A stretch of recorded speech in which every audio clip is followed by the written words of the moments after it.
안녕하십니까. 최영일의 시사본부 시작합니다. 자, 오늘쯤이면 마음은 고향 근처에 가 있을 시간이기도 합니다. 또 명절 준비에 분주하시죠? 빠진 선물은 없는지 생각해보고 또 이 조카들 세뱃돈으로 줄 신권을 준비해야겠다 생각하는 분도 계실 거고요. 자, 많은 분들이 부담을 느끼지만 우리나라는 이 명절 선물과 용돈은 참 잘 챙기는 전통을 가지고 있습니다. 이 명절 밥상에서 부족한 것은 뭘까요? 소통이 아닐까 생각을 해봅니다.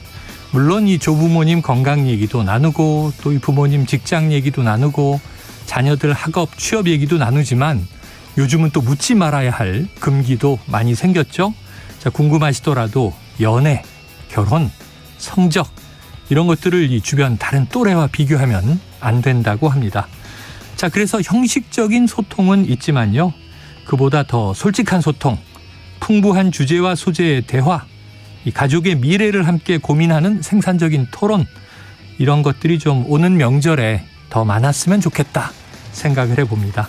이 시사는 일상과 동떨어진 것이 아닙니다. 나와 우리 가족의 미래를 개척하는데 우리를 둘러싼 사회 환경에서 중요한 요소가 뭔지, 중요한 변수가 뭔지 따지고 검토해보는 게 바로 시사죠. 시사본부가 그 재료들을 준비하고 공급해 보겠습니다. 오늘도 함께 하시죠. 최영일의 시사본부 지금 출발합니다. 네, 1부에서는요. 오늘의 핵심 뉴스를 한입에 정리해드리는 한입뉴스 기다리고 있고요. 2부는 화제의 인터넷 뉴스를 다뤄보는 스트릿 뉴스 파이터가 준비되어 있습니다. 이어서 각설하고 시즌2 그리고 경제본부까지 만나보겠습니다. 자, 1부 마지막에 신청곡을 들려드리고 있는데요. 디저트송 오늘 듣고 싶은 노래가 있으시면요. 문자 샵 9730으로 자유롭게 보내주시기 바랍니다. 짧은 문자 50원, 긴 문자 100원이고요. 오늘의 디저트송 선정되신 분께는요. 치킨 쿠폰을 보내드리고 있습니다. 많은 참여 부탁드립니다.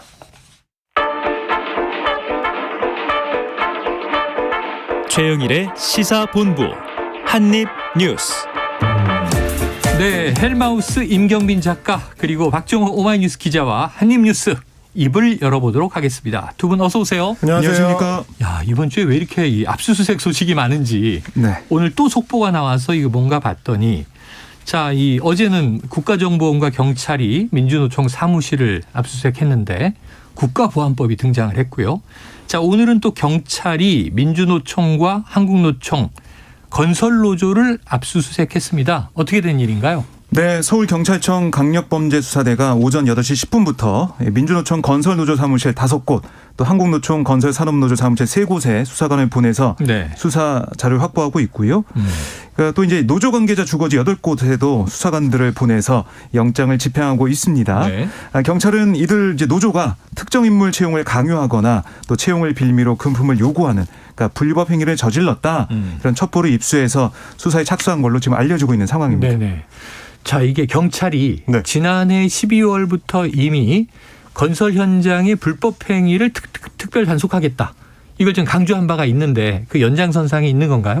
그렇습니다. 뭐 경찰 같은 경우는 이제 올해 6월까지 해서 집단적 위력을 과시하는 업무 방해나 폭력 행위라든지 조직적 폭력과 협박을 통한 금품 갈취 행위, 그리고 이제 특정 집단의 채용이나 건설 기계 사용을 강요하는 행위, 신고자에 대한 보복 행위 이런 것들을 노조에 대해서 적극적으로 이제 수사하겠다는 방침을 밝혀왔는데, 뭐 윤희근 경찰청장이라든지 원희룡 국토부 장관 같은 경우도 상당히 좀 강경한 발언들을 쏟아내고 있습니다. 경찰은 더 이상 건설 현장의 불법 행위를 자시하지 않겠다. 이게 윤희근 경찰청장의 말이고요. 원희룡 장관 같은 경우는 더 강도가 높습니다. 그래서 후진국 같고 무법지대에 있는 조폭들이 노조라는 탈을 쓰고 설치는 것들을 후손들에게 물려줄 수는 없다. 그러니까 주무부처 장관이 사실상 그 현장의 노조들을 향해서 뭐 불구대천의 원수다 뭐 이런 얘기를 조폭이라고 했네요. 그렇습니다. 한 셈이기 때문에 이런 뭐 노조에 대한 인식이 옳으냐 그르냐를 떠나서 아무튼 이제 경찰이나 혹은 이제 정부 입장에서 상당히 좀 강경한 입장이다라는 걸 확인할 수가 있는 거고요. 아까 얘기해 주셨던 것처럼 어제는 국가보안법을 이제 혐의로 잡고 민주노총에 대한 대대적인 수사 이 압수수색을 이제 집행을 했는데 오늘도 또 연속적으로 이제 하는 걸 보면 민주노총이나 한국노총도 역시 마찬가지고요. 노조 측에서는 결국 이제 설을 앞두고 노조에 대한 어떤 강경한 입장을 다시 한번 강조하고 설 밥상머리에 이 얘기를 올려놓기 위해서 서둘러서 하는 거 아니냐. 좀 이런 좀 혐의를 가지고 있는 것 같습니다. 그래요. 그런데 지금 대통령은 해외 순방 중인 주간에 이런 이제 대대적인 노조에 대한 압수수색이 벌어지고 있습니다. 지금 말씀하신 대로 이제 지난해 말부터 뭐 화물연대 파업에 대한 정부 측의 태도, 입장, 그리고 이제 대통령이 계속 연말연초 강조하고 있는 노동개혁을 포함한 3대 개혁과제 이거 이제 조속하게 밀어붙이겠다 이런 입장인데.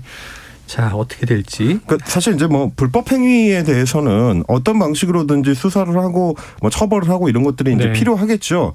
그런데 지금 이제 정부가 노조에 대해서 이제 갖고 있는 기본적인 태도라는 것이 굉장히 좀 적대적이거나 혹은 이 때려 부숴야 할 대상인 것처럼 자꾸 언론을 통해서 노출이 되고 있어서 그 이제 방향이 맞느냐에 대해서는 전문가들도 좀 걱정하는 시선들이 좀 있습니다. 정부가 지금 주장하고 있는 노동 개혁이라는 거를 실질적으로 완성하기 위해서는 협상 파트너로서의 이제 노조의 존재, 그러니까 노동자들의 목소리를 대변할 수 있는 창구가 대표적인 게 이제 노조다 보니까 노조를 협상 파트너로 인정을 하고 이제 같이 협의를 해나가는 과정이 필요할 텐데 그거 없이 이제 대결 국면으로만 가서 지금 정부가 강조하는 노동 개혁이라는 목표를 달성할 수 있겠느냐 이런 걱정들을 전문가들도 좀 하고 있는 상황입니다. 그래요. 항상 노사정 관련 문제는 사회적 대타협으로 풀려왔었다. 이런 또 교훈도 우리가 되새겨보고 뭐 말씀하신 대로 불법 행위에 대해서야 뭐 처벌이 있을 수 있고 수사, 법적 조치가 있을 수 있지만 궁극적인 것은 결국은 이 노동개혁은 노동자와 기업과 국민 전체가 함께 균형을 잡아야 하는 거기 때문에 뭐 일방을 제거하는 과정은 아니란 말이죠. 우리가 한번 지켜보도록 하겠습니다. 지난해 연말에는 민주당에 대한 민주당사에 대한 압수수색이 두 차례 있어서 또 시끌시끌했는데 자 연초에는 지금 이제 노조에 대한 압수수색이 이어지고 있습니다. 자 다음 이슈로 넘어가 봅니다. 자 UAE 이 아랍에미리트의 적은 가장 위협적인 국가는 이란이다.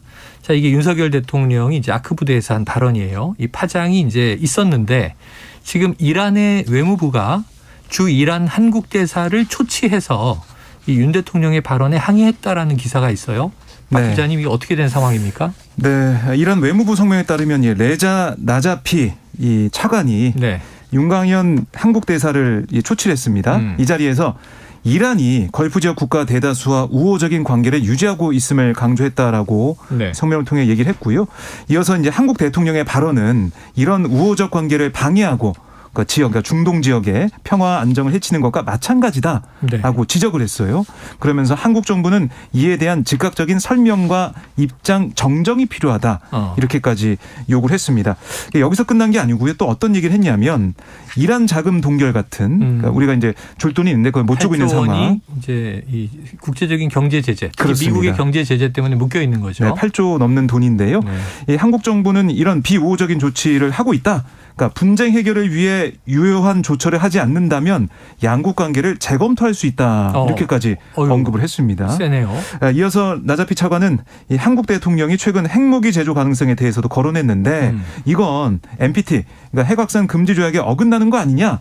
여기에 대해서도 해명을 해라. 이렇게까지 또 얘기를 했습니다. 여러 가지가 있습니다. 그리고 또 이제 지난해 10월 29일 이태원 참사에서 그 이란에서 온 또 젊은이들이 다수 사망하기도 했죠. 네, 5명이 숨지는 일이 있었죠. 그때도 이제 이란 측에 항의가 있었던 것으로 기억을 하는데, 자 우리 외교부는 이래요, 임 작가님. 윤 대통령의 발언이 아랍에미리트에서의 임무 수행에 최선을 다하라는 취지의 장병 격려 차원 말씀이었다. 이게 해명이고요. 양측 외교 채널을 통해서 충분히 서로 소통하고 우리 입장을 전달했다. 이건 이제 이란과의 외교 채널이겠죠? 그렇습니다. 그러면 충분히 입장이 전달되고 설명이 됐는데 이 해명에 대한 반응이 좀 어때요? 그 외교부의 입장문을 잘 보시면 이게 어떻게 보면 이제 외교적인 용례에 맞춘 발언이거든요. 네네. 우리 입장을 전달했다라고 돼 있습니다. 네네. 그러니까 전달을 어떻게 받았는지에 대한 가치 평가는 없는 거예요. 근데 이제 오늘 이란 쪽에서 대사를 초치할 정도면 네. 그 설명이 적극적인 해명으로 나아가지는 못한 것 같다라는 인상을 좀 받게 됩니다. 네네. 뭐 아시겠습니다만은 외교관을 초치한다는 거는 해당 국가가 뭔가 이 상대 국가에 대해서 잘못했을 때 그때 이제 직접 항의를 하기 위해서 하는 조치거든요. 네네. 뭐 기억해 보시면 우리 같으면 보통 이제 일본 대사 초치를 우리가 많이 합니다. 일본이 이제 독도에 대해서 맞아요. 자기네 영유권을 주장을 하면서 뭐 국방백서에 명시를 한다든지 우리가 엄중하게 항의를 해야 될 때 바로 잡아야 될 때 하는 게 이제 대사 초치인데 네. 우리 대사가 이제 이란에서 그런 일을 당하게 된 거고 됐다. 그렇습니다. 뭐 이게 이제 어떻게 보면 일종의 이제 꼬리를 잡혔다라고도 할 수 있을 것 같은데요. 그러다 보니까 박정호 기자가 지금 정리해 주신 것처럼 우리 대통령이 이제 핵 관련 발언을 했던 것까지 문제를 삼고 그러네요. 나오는 겁니다. 네네. 근데 그것도 생각해 보시면 이게 왜 좀 아이러니한 상황이냐면 이란의 경우에는 지금 자신들이 핵 개발하는 문제 때문에 미국하고 맞아요. 이제 갈등 관계에 있고 네, 유엔에서의 제재 조치를 받고 있는 상황이라 우리 핑계를 대면서 오히려 이제 한국을 예로 들어서 이제 어떻게 보면 이제 공격할 수 있는 빌미를 잡았다. 뭐라고도 생각할 수 있는 상황이고요. 그래서 주한 이란 대사관에서도 비슷하게 우리를 이제 비판하는 입장을 냈는데 주한 이란 대사관 공공 외교 담당관실에서 입장문을 내서 이란은 페르시아만에서 가장 긴 해안선을 가진 국가로 언제나 이 지역 국가들과의 공동 노력과 협력을 통해 지역의 안정과 안보 그리고 발전을 추구하고 있다. 그러니까 우리는 그렇게 불리한 국가거나 나쁜 국가가 아니다라는 점을 좀 강조를 한 거고요. 대통령 발언에 대해서 윤 대통령 발언에 대해서 진지하게 검토하고 있고 예의주시하고 있다. 이 사안에 대한 대한민국 정부의 설명을 기다리고 있다라고 거듭 밝혔습니다. 네네. 그러면 우리가 외교 채널을 통해서 이제 설명했던 내용이 충분한 해명으로는 받아들여지지 않고 있다는 걸 보여주는 거라서 쉽게 가라앉을 사안은 아닌 것 같다 좀 이렇게 볼 수밖에 없을 것 같습니다. 알겠습니다.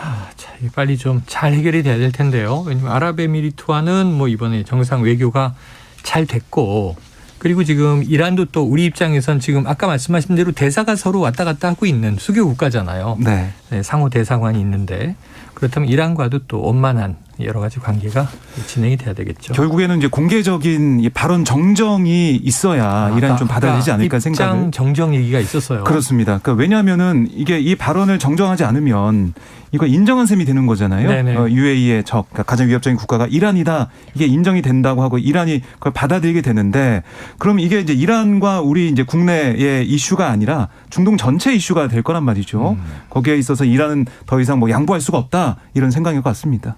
이거 뭐 어떻게 바꿔야 될까요? 사실 엄밀히 말하면 대통령이 공개석상에서 했던 발언을 정정하기는 정말 쉽지 않습니다. 네네. 이거는 뭐 역대 어떤 대통령도 물론 어떤 대통령이든지 간에 말실수들은 한두 번씩 있기 마련인데 그거를 공개석상에서 다시 이제 뒤집는 경우는 거의 없어요.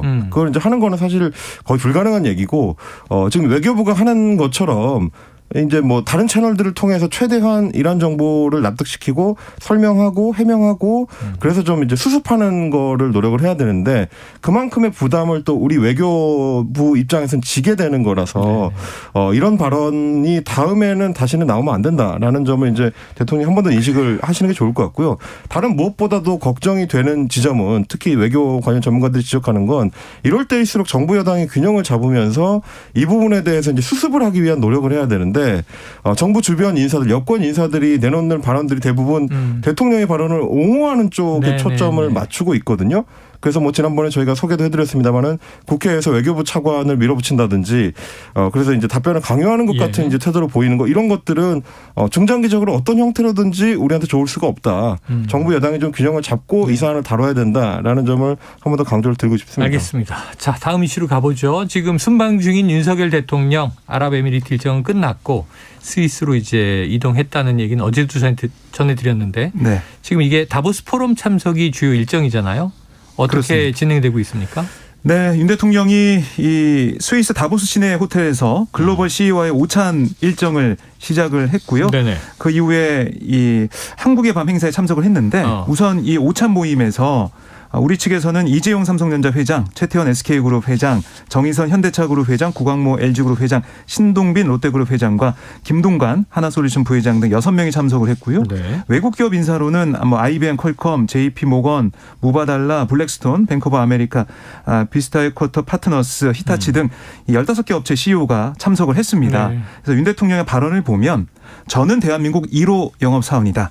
글로벌 기업인 여러분들을 한번 뵙고 점심이라도 한번 모시는 게 대한민국 영업사원으로서 도의라고 생각하기 때문에 네. 이런 자리를 만들었다라고 설명을 했고요. 인류가 직면한 문제를 해결하기 위해 다보스에 우리가 모였습니다만 이 자리만큼은 이 나라 대통령입니다라고 제 얼굴도 알려드려야 여러분께서 앞으로 한국을 방문하실 때 제 사무실에 편하게 찾아오실 수 있지 않겠습니까? 라면서 글로벌 CEO들에게 인사를 하고 다양한 조언을 요청을 했습니다. 그래요. 글로벌 CEO들과의 만남. 이게 다보스 포럼 자체가 뭐 정상회담이 아니기 때문에 그렇습니다. 주로 기업인, 뭐 경제 분야의 석학들 이런 사람들과의 교류가 중요하죠. 자, 한국의 밤에서는 이게 부산 엑스포 유치를 위해서 또 세일즈 외교를 한다고 했었는데 네. 자, 이제 또 다보스에서의 성과는 시간이 조금 흘러야 정리가 될 것 같습니다. 자, 지금 12시 36분을 향해 가고 있는 시간인데요. 내일 모레부터면은 설 명절 연휴란 말이에요. 오늘이 목요일. 좀 점심시간 교통 상황을 알아보고 뉴스들을 이어가도록 하겠습니다. 교통정보센터의 이현 리포터 나와주세요. 네, 점심시간이 되면서 정체가 조금 짧아지긴 했는데요. 그래도 명절 앞이라 차가 많습니다. 서울시내 강변문호 구리 쪽으로 방화에서 반포대교까지 50분 가까이 걸리겠습니다. 성수에서 영동대교 쪽으로도 속도가 떨어지고 있습니다. 지금 이 구간 지나신다면 올림픽대로가 낫겠는데요. 행주에서 염창 나들목 쪽으로 막히다가 노량진에서 반포 쪽으로 제속도를 못 내고 있고요. 한남대교와 영동대교 사이는 양방향으로 막힙니다. 그리고 공항방향 청담대교 부근에서는 사고를 처리하고 있고요. 잠실대교부터 여파를 받고 있습니다. 경부고속도로 부산 쪽으로 가신다면 한남에서 반포 쪽으로 정체고 오산에서 남사 쪽으로 속도가 많이 떨어집니다. 논산 천안고속도로 논산 쪽으로 남풍세에서 차량 터널 쪽으로 속도를 줄이고 있습니다. 영동고속도로 강릉 방향 반월 터널부터 속도가 많이 떨어지고 있네요. 부곡 쪽으로 길게 밀려간다는 거 감안하셔야겠고요. 평택 제천고속도로 제천 방향 안성 분기점 부근의 정체는 사고가 있어서입니다. KBS 교통정보센터였습니다.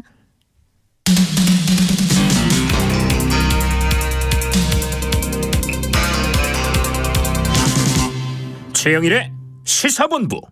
네, 뭐 얼마 전까지는 분위기가 좋았는데 지금 뭐 사면 초가에 몰린 인물이 있죠. 바로 나경원 전 국민의힘 의원.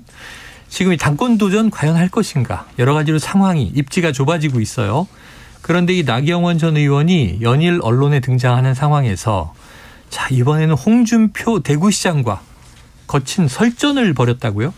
네, 그러니까 이게 지난 17일부터 시작이 됐다라고 볼 수가 있는데요. 네. 홍준표 시장이 페이스북에 나 전 의원을 겨냥해서 검증 과정에서 건물 투기 문제가 나왔다는데 사실인지 여부는 알 수 없으나 그거부터 해명하는 게 우선순위가 아닌가라고 썼고 다음 날에도 페이스북에서 부부가 좋은 의미로 부창부수하는 게 아니라 오로지 출세 욕망으로 부창부수한다면 그거 곤란하다. 네. 헛된 욕망을 향한 부창부수 자중했으면 한다라고 썼습니다. 그러니까 물론 나 전 의원을 직접 쓰지 않았지만 지금 현직 판사인 나 전 의원의 배우자 그러니까 김재호 부장판사까지 겨냥했다는 해석이 나오고 있어요. 정치권에서는.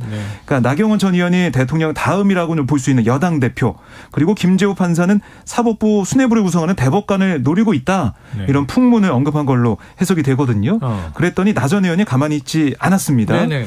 이 나경원 전 원내대표 명의의 보도자료를 나경원 전 의원 측에서 냈는데 홍 시장의 부창부수 발언 전혀 근거 없는 허위 주장이다. 네. 가족까지 공격하는 무자비함에 상당히 유감이다. 이렇게 얘기를 했고 홍 시장은 그 발언에 대해 분명히 책임지셔야 할 거다라고까지 반박을 했습니다. 네.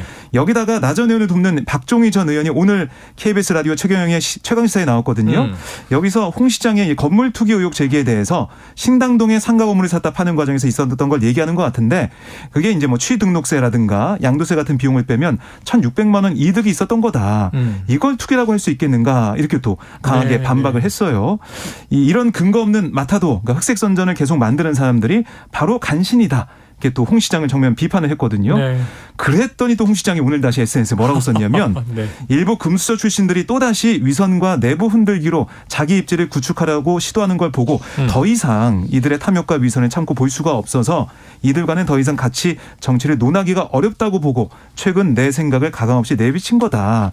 나는 그들이 지극히 싫다. 네. 이렇게 또 비난성 메시지를 내놨습니다. 자, 나 전 의원 입장에서는 뭐 본인의 지지율이 한때는 지금 뭐 1위를 달리다가 지금 급락하고 또 김기현 의원 지지율이 이제 상승세라는 지금 국면이 신경이 꽤나 쓰일 것 같습니다. 자, 임 작가님 오늘도 지지율 조사 나온 게 있다면서요? 그렇습니다. 오늘 지지율 조사 나온 게 리얼미터가 미디어 트리뷴 의뢰로 지난 16일부터 17일까지 전국 만 18세 이상 남녀 1,002명 대상으로 조사를 해봤는데요. 네. 그중에서 이제 국민의힘 지지층 520명에게 이제 조사를 해봤더니 40.3%가 차기 당대표로 김기현 의원이 가장 좋다라고 네네. 응답을 했습니다. 어떻게 보면 이제 지금까지 나왔던 여론조사들에서는 대체로 높아져도 30%대였는데 그러네요. 그런 거에 비하면 이제 김기현 의원의 지지율이 이제 상승세에 있는 거는 또렷하게 네. 좀 확인이 되고요. 그 다음으로 2위가 이제 나경원 전 의원 25.3% 그리고 안철수 의원이 17.3%였으니까 격차가 벌어지고 있다라고도 볼 수 있을 것 같습니다. 네. 왜냐하면 리얼미터의 이번 조사가 이제 직전 조사랑 비교를 해봤을 때 김기현 의원 같은 경우는 7.8%포인트 올랐고요. 나경원 전 의원 같은 경우는 1.6%포인트가 떨어졌기 때문에 네. 상승세와 하락세가 이렇게 엇갈리는 이런 양상으로 지금 나타나고 있습니다. 자세한 내용은 이제 중앙여론조사심의위원회 홈페이지를 참조하시면 되고요. 저희가 계속 전해 드렸다시피 네. 워낙 좀 친윤계의 반발이 강한 상황이고 대통령실에서도 나 전 의원에 대해서 이제 직접적으로 이제 반박하는 메시지를 내놓고 있는 상황이기 때문에 지지층 내부에서도 이렇게 되면 나경원은 더 이상 뭐 친윤으로 볼 수 없는 거 아니냐 네. 이런 메시지의 흐름으로 있는 걸로 보입니다. 메시지의 흐름이 영향을 네. 미치고 있는 걸로 보이고요.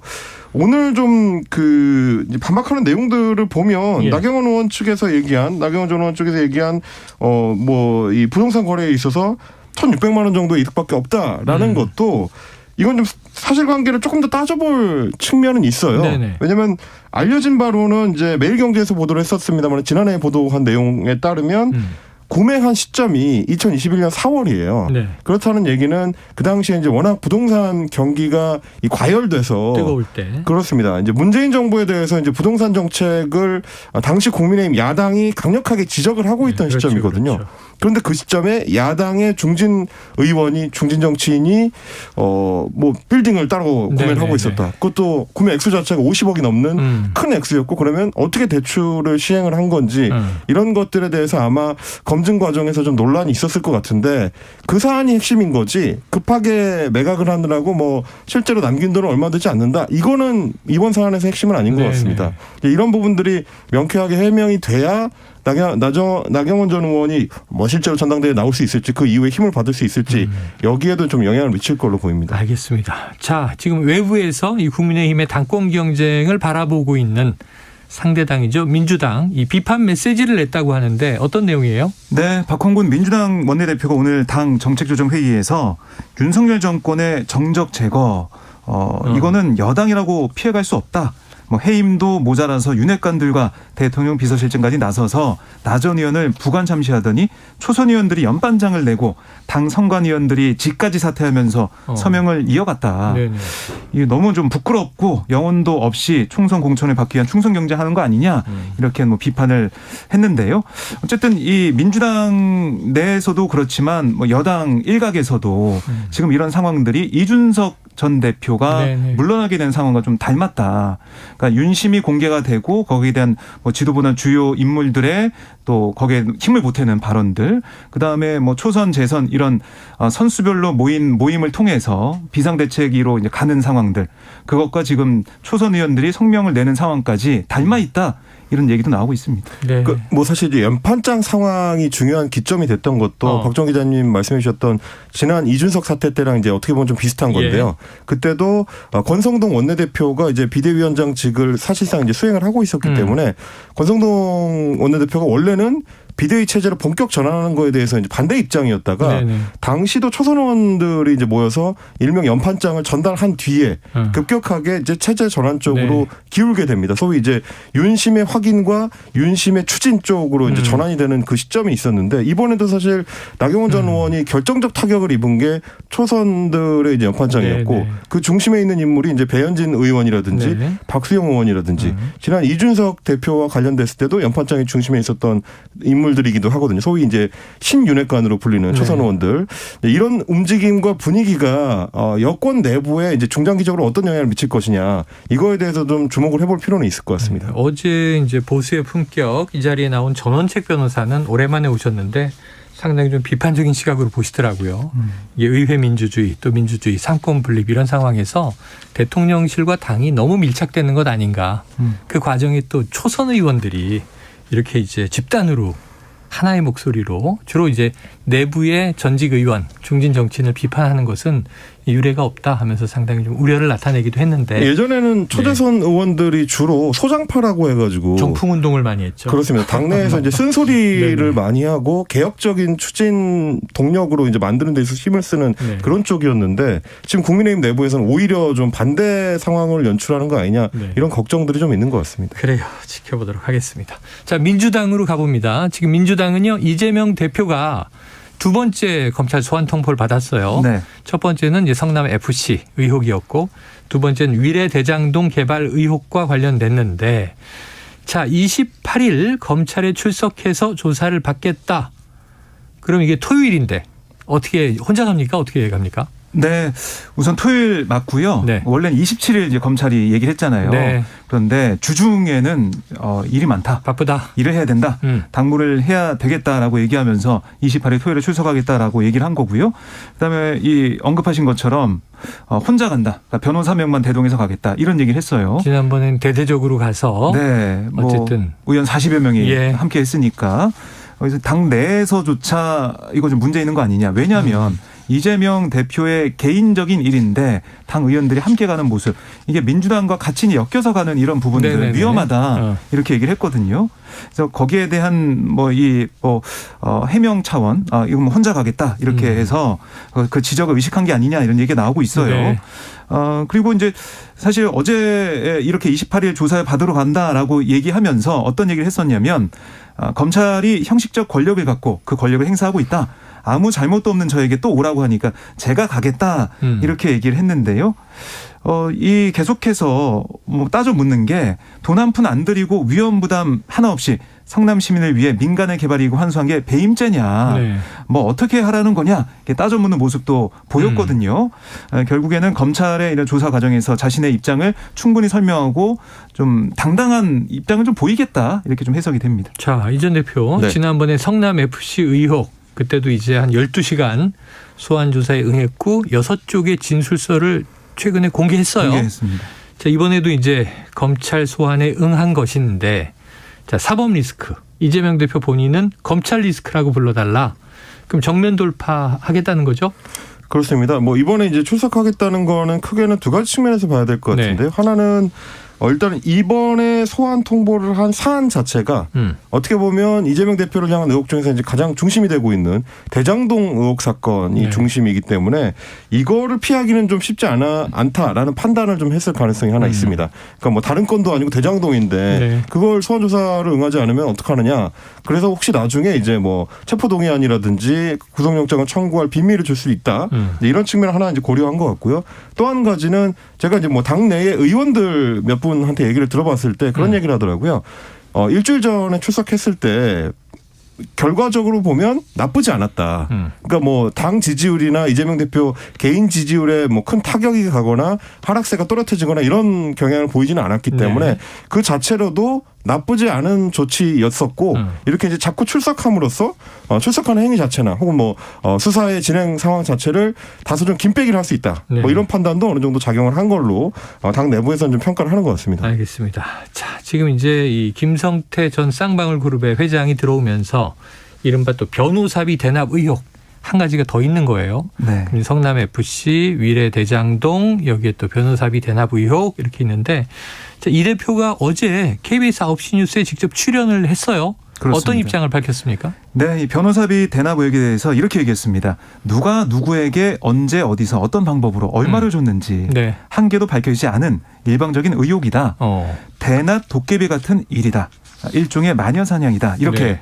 강하게 반박을 했습니다. 또 이제 김성태 전 회장과 모르는 사이냐 이런 질문에는 만난 일도 없고 본 일도 없다. 또 전화 통화는 뭐 누군가 술 먹다가 뭐 저를 바꿔줬다는 얘기가 있는데 기억이 나지 않는다 이렇게 얘기를 했고요. 네. 그분 얼굴도 이번 사건을 수사하고 송화한다고 하면서 언론에서 사진 본 게 처음이다. 이게 거듭 모르는 사이임을 강조를 했습니다. 그러면서 특히 이 변호사 대납 의혹을 검찰이 기소하면 미쳤다고 생각한다. 이런 표현까지 썼고요.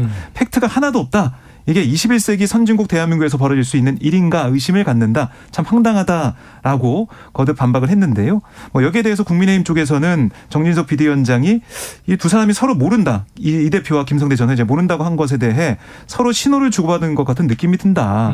국민들이 한 점 의혹을 갖지 않도록 실체적 진실이 규명돼야 한다. 이렇게 또 지적을 하기도 했습니다. 네.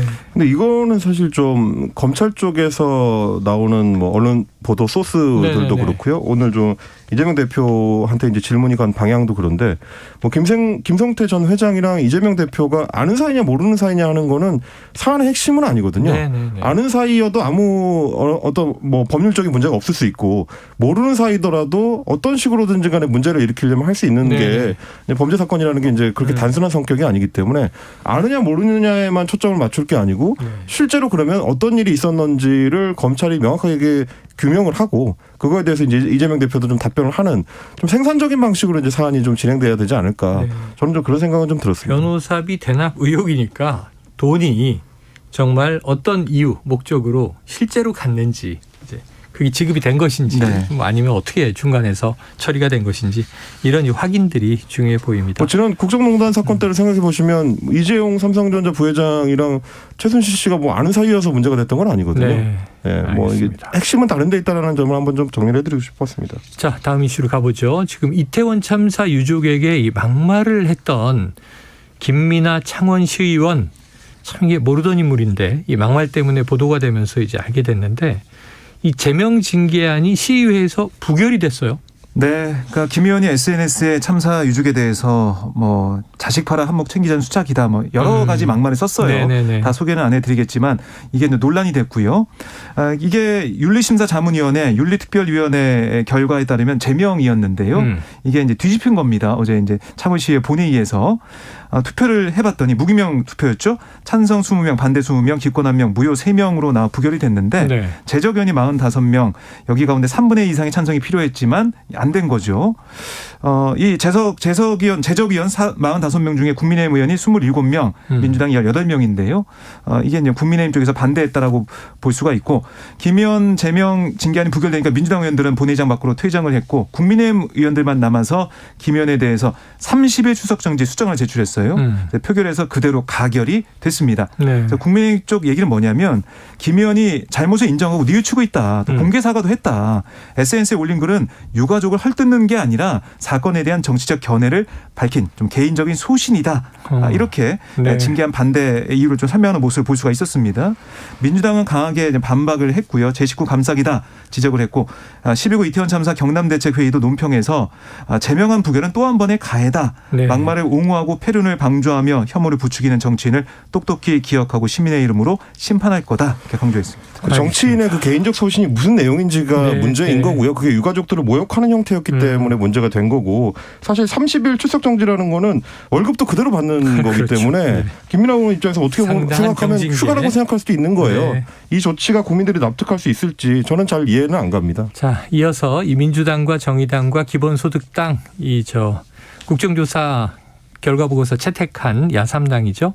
독립적 조사기구 구성을 추진하겠다고 밝혔다. 이 소식도 들어와 있습니다.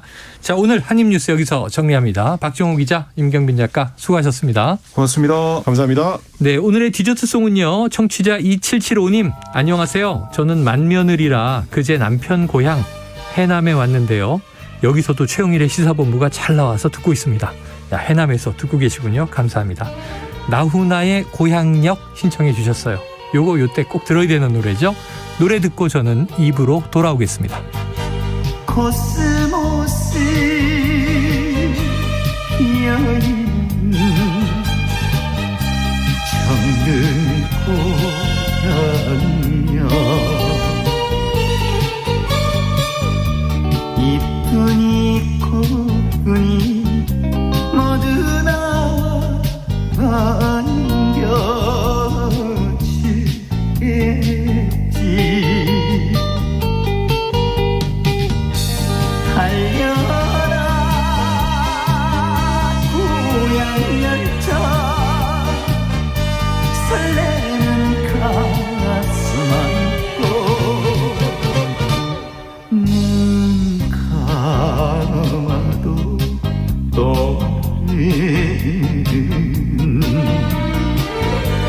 그리운 나의 고향여.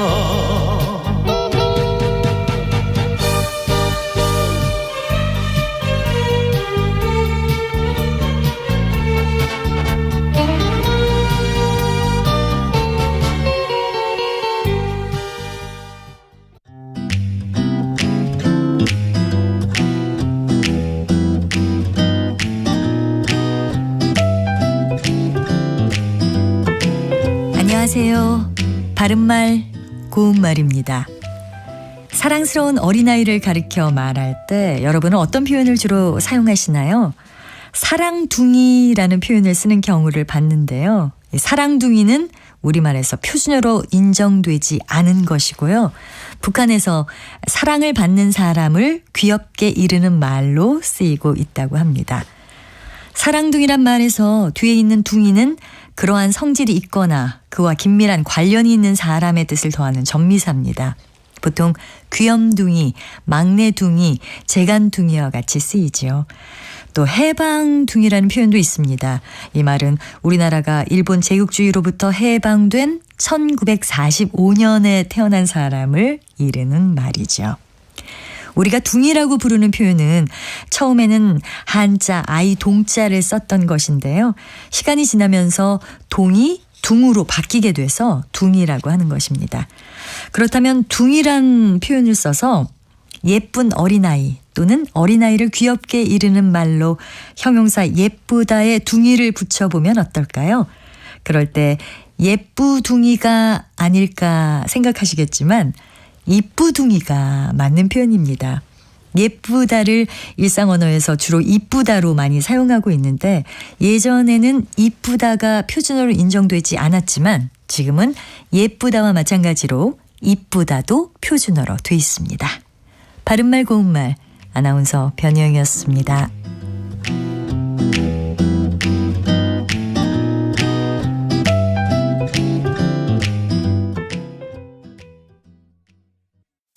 상대 얘기 중에서도 맞는 얘기가 있잖아요. 그러면 예, 거기까지 동감이 이루어졌으니까 그럼 또 요 다음 가시죠. 무슨 정반합 이렇게 가야 되거든요. 이기고 지는 걸 떠나서 좋은 결론을 도출해내셨으면 좋겠어요. 선 넘지 않는 그런 토론. 별로 의미는 없을 것 같아도 그래도 그런 자리가 자꾸 있어야 뭐가 변화가 있을 것 같아요. 그렇게 하다가 보면 뭐라도 뭐 하나 얻어 걸리는 게 있겠지요. 시민논객 여러분을 기다립니다. 평일 저녁 7시 20분 KBS 열린 토론.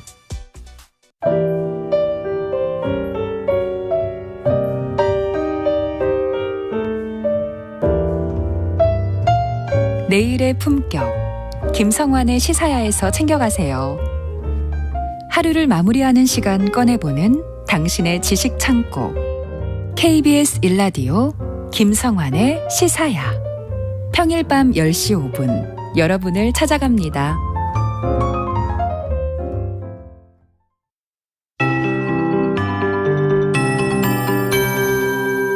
KBS 58분 날씨.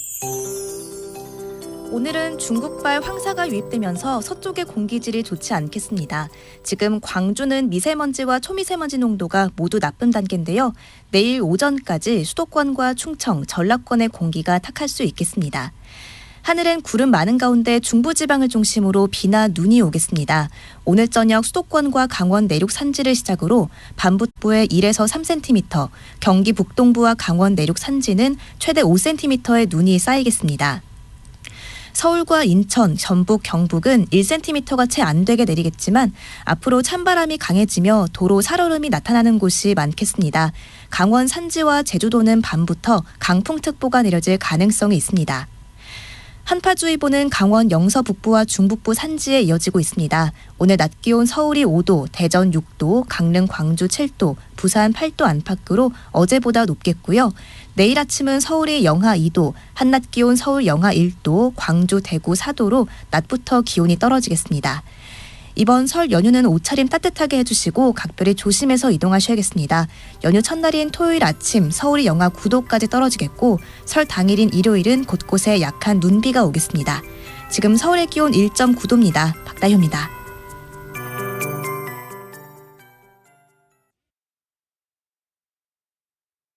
정성을 다하는 국민의 방송 KBS가 한시를 알려드립니다.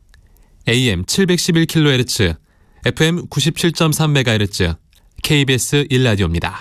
HLKA.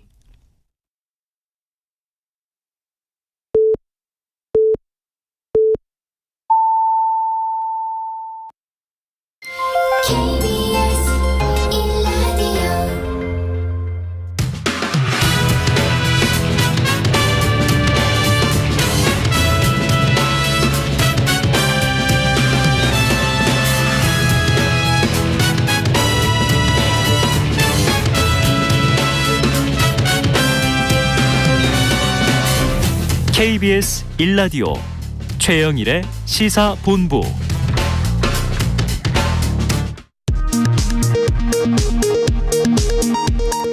이 시각 라디오 정보센터 뉴스입니다. 아랍에미리트의 적은 이란이라고 말한 윤석열 대통령 발언과 관련해 이란 외무부가 주 이란 한국 대사를 초치해 항의하고 정정을 요구했다고 ISNA 통신이 보도했습니다. 도피 8개월 만에 국내로 송환된 김성태 쌍방울 전 회장에 대해 자본시장법 위반 등 혐의로 검찰이 구속영장을 청구했습니다. 건설 현장 내 노조의 각종 불법 혐의를 수사하는 경찰이 오전부터 건설 노조 여러 곳을 동시다발로 압수수색하고 있습니다.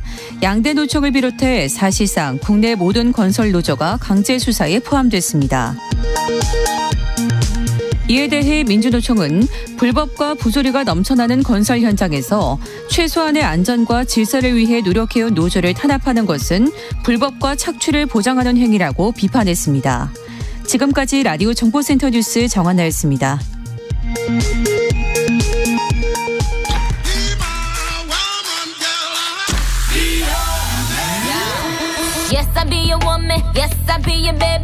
네, 인터넷에서 화제가 된 뉴스를 다뤄보는 스트릿 뉴스 파이터 시간입니다. 오늘은 박지원 뉴스캐스터와 함께하겠습니다. 어서 오세요. 안녕하세요. 네, 명절 준비 잘하고 계시죠? 네, 잘 쉴 준비하고 있습니다. 제일 부럽네요. 자, 이런 이슈입니다. 어제부터 특정 맘카페를 중심으로 올라온 글이 논란이 되고 있더라고요. 이 산후조리원의 학대 의심 내용이다. 어떤 내용이길래요?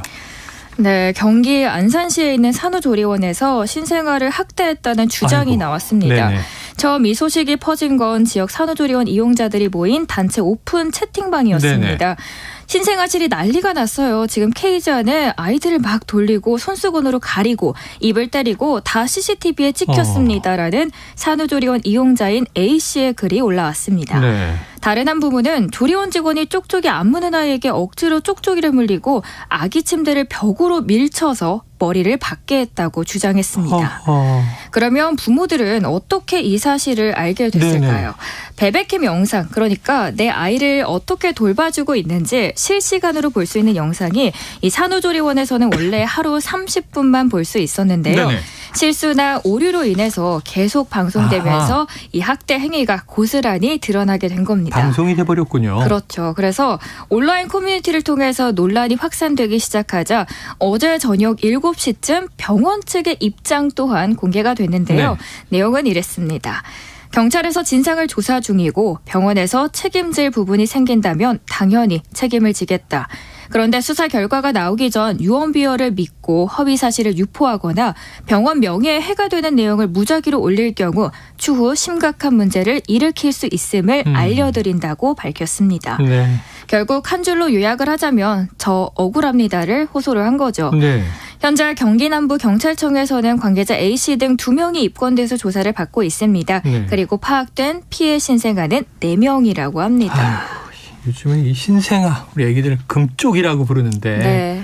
금쪽 같은 이 신생아들이 정말 이런 피해를 당했다면 이건 정말 엄한 처벌을 받아야 될 일이고요. 네. 일단 병원 쪽에서는 사실 상당히 좀 경고를 하면서 그렇죠. 예, 견제를 하고 있는 그런 상황이네요. 결과가 빨리 나오기를 기대해 봅니다. 네, 맞습니다. 그리고 남의 아이도 좀 내 아이처럼 대해줬으면 좋겠다라는 안타까운 생각이 듭니다. 지금 이 저출생 시대의 남의 아이, 우리 아이가 어디 있어요? 맞아요. 공동체 아이들입니다. 우리 사회 아이들이고요. 자, 최근 이렇게 화나고 안타까운 소식들만 있어서 참 답답했는데 이 모처럼 좀 훈훈한 소식이 있습니다. 심폐소생술로 환자 살린 고교생. 네. 누굽니까? 네, 흰색 패딩을 입은 60대 남성이 비틀거리며 걷더니 그대로 도로 위에 쓰러집니다. 네. 몇몇 시민들이 남성을 그냥 지나치는 사이에 길거리를 지나던 학생 4명은 고개를 돌려서 빠르게 남성에게 다가갑니다. 네. 이리저리 상태를 살피더니 한 학생이 주저없이 심폐소생술을 시작합니다. 네네. 얼마 후에 구급차가 도착을 하고 남성은 병원으로 이송이 되죠. 네. 길거리에 쓰러진 남성은 인근에서 호텔을 운영하는 천 씨였습니다. 네. 평소 신부전을 알아온 천 씨는 갑자기 심장마비 증세가 발생해 그대로 쓰러진 겁니다. 네네. 그리고 골든 타이밍 4분 안에 심폐소생술을 실시한 덕에 천 씨는 다시 눈을 뜰 수 있었던 거죠. 네. 이번 사건 더욱 사람들이 주목을 받은 이유가 있습니다. 네. 천 씨를 살린 건 인근 고등학교에 다니는 여학생 4명이었기 네네. 때문인데요. 학교에서 축제가 끝나고 친구들과 함께 놀러 가던 중 학생들은 쓰러져 있던 천 씨를 발견하고 자신도 모르게 후다닥 달려갔다고 네. 합니다. 천 씨에게 주저없이 심폐소생술을 실시한 학생은 간호사를 꿈꾸면서 보건의료동아리에서 활동한 김혜민 학생인데요. 네.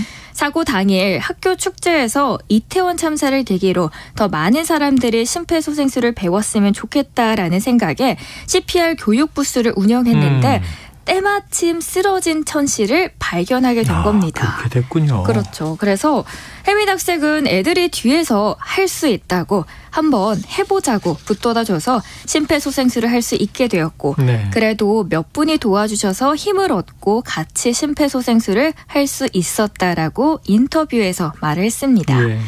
누리꾼들은 이를 보고 세상은 아직 참 따뜻하다. CPR 하면서 떨리고 긴장됐을 텐데 이런 압박을 스스로 이겨내고 쓰러진 행위를 살린 학생들이 너무 멋있다. 네. 학생들에게 배우고 갑니다. 쉽지 않은 일이었을 텐데 용기가 대단하다 등의 반응을 보였습니다.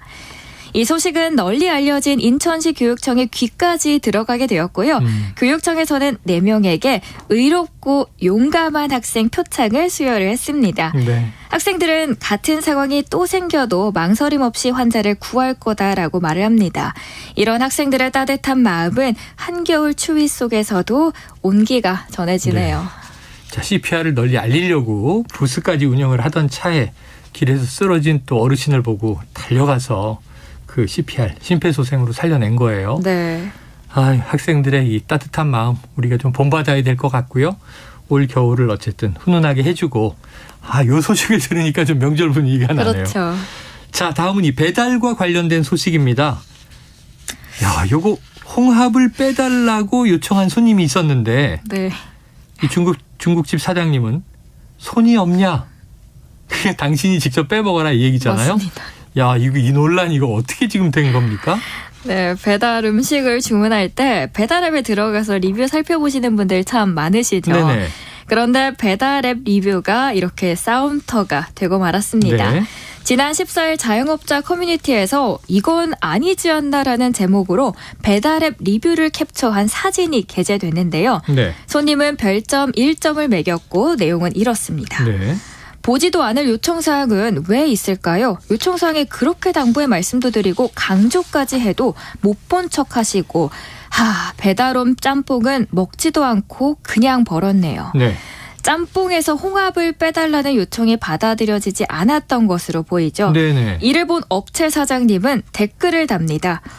홍합을 빼라고 하셨네요. 홍합 안 빼면 못 먹고 버려요? 뭐하러 시키셨어요? 바빠서 요청사항 못 받네요. 손이 없어요. 홍합을 못 빼요. 먹여줘야 먹나요? 이렇게 좀 다그치듯이 네네네네. 댓글을 답니다.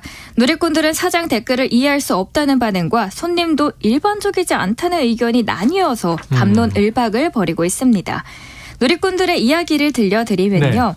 홍합을 안 빼먹고 보낸 것을 모르고 먹었다가 알레르기 반응이 올라오면 생명의 위협까지 느낄 수 있습니다. 네. 자주 시켜먹는 샌드위치집에 토마토를 빼달라고 항상 하는데 다음 주문 때 실수로 요청사항을 안 적었더니 토마토 빼는 거 아니냐고 연락을 주시더라고요. 정말 감사했습니다. 한편으로는 바빠서 못 먹을 수 있는데 말을 저렇게 할 이유가 있느냐. 주문자도 좀 강하게 말한 게 있고 사장님 댓글도 장난 아니네. 가슴이 웅장해진다 등의 반응을 보였습니다. 네. 한편 배달앱이 보편화되면서 리뷰 관련 피해 경험이 있는 업체가 늘어나고 있다고 합니다. 소상공인 시장진흥공단이 배달앱을 사용하는 소상공인 음식점 300개소를 대상으로 조사를 해봤더니 78%가 리뷰 관련 피해 경험이 있는 것으로 나타났습니다. 네. 고객과 사장님 간의 소통의 창구가 될 수 있는 리뷰칸이 싸움의 장터가 아닌 서로의 편리함을 줄 수 있는 대화의 창구가 되길 바라겠습니다. 그래요. 자, 이게 여기서는 저는 커뮤니케이션을 매일 하고 있는 사람이다 보니까 손님 글에서는 못 먹고 버렸다. 사실은 먹었는데 좀 불편했다. 네. 뭐 이러면은 뉘앙스가 다르지 않았을까. 그러니까 음식을 뭐처럼 했는데 홍합을 빼지 않아서 통째로 버렸다. 근데 혹시 알레르기가 있는 경우라면 이건 타당하게 또 이해가 돼요. 네.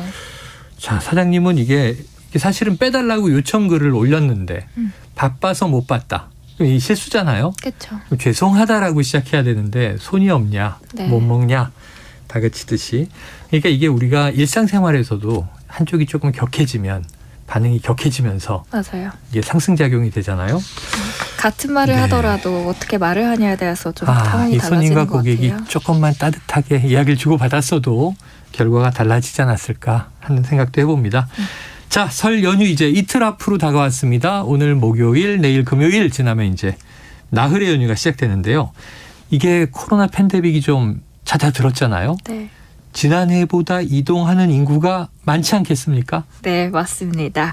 설적 거리두기 없이 맞는 첫 설 연휴죠. 네. 그래서 전국적으로 무려 2,648만 명이 이동할 것으로 보이고 있습니다. 민족 대이동이네요. 네, 물론 작년 설보다 연휴 기간이 하루 짧죠. 네. 하지만 일상이 회복되고 오랜만에 가족들을 만나러 가는 들뜬 마음 때문일까요? 이동 인원이 작년보다 증가할 것으로 보입니다. 그리고 지난 추석과 마찬가지로 이번 설에도 고속도로 통행료가 나흘간 면제되는데요. 네네. 기간은 오는 20일부터 그러니까 내일이네요. 그러네요. 내일부터 24일까지입니다. 정부에서는 이 기간을 설 연휴 특별 교통 대책 기간으로 정했는데요. 귀성 그리고 귀경객과 여행객이 동시에 몰리는 설날과 설 다음 날이 가장 혼잡할 것으로 보이고요. 이 중 91.7%가 승용차인 만큼 네. 운전도 각별히 유의하시길 바라겠습니다. 그러면 물론 많은 인구가 이렇게 이동을 하는 것도 사실이지만 네. 모두는 또 아닙니다. 사정 있는 분들이 있죠? 네. 자영업자 4명 중 3명이 올해 설 연휴에도 휴무 없이 일할 것이라는 조사 결과가 나왔는데요. 네네. 한 채용 사이트가 기업 회원 180명을 대상으로 설문조사를 실시한 결과 자영업자의 76.7%가 설 연휴 기간에도 근무한다라고 대답했습니다. 네.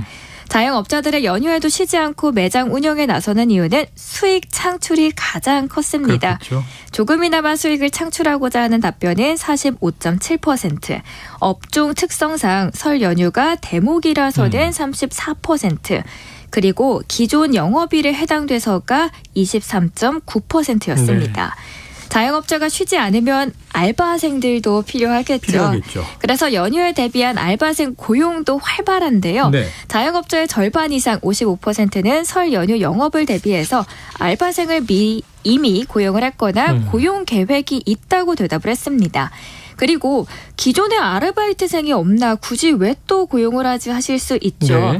설 연휴에 맞춰서 알바생 고용 이유는 기존 알바생들이 퇴사로 인해서 충원이 필요한 사례가 42.1%로 가장 많았고요. 네. 연휴 시즌에 손님이 늘어날 것 같아서가 28.9%였습니다. 참고로 설날 알바 시급은 평균 11,275원으로 네. 올해 법정 최저시급보다도 1,655원 높게 측정이 됩니다. 네. 일도 일이지만 또 챙기면서 일하시길 바라겠습니다. 일하시는 분들도 계시고 또 가족분들을 만나러 이동하시는 분들도 계실 텐데요. 모두 행복하고 또 따뜻한 연휴가 되었으면 좋겠네요. 네. 참, 우리 아이들은 왜 아르바이트를 안 하지? 생각해보니까 양가를 왔다 갔다 하면서 네. 받아내는 세뱃돈 수입이 더 짭짤하다고 생각을 한 것 같습니다. 저도 열심히. 네. 세뱃돈을 받아요? 올해부터는 안 주시더라고요. 아, 그래요?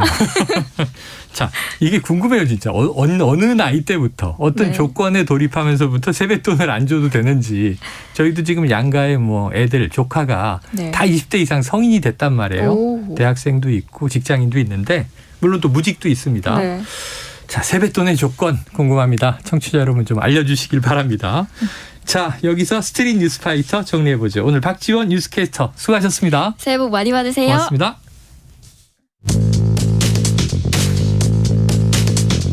최영일의 시사본부는 여러분과 함께합니다. 짧은 문자 50원, 긴 문자 100원이 드는 샵 9730. 라디오 어플 콩과 유튜브는 무료로 참여하실 수 있습니다.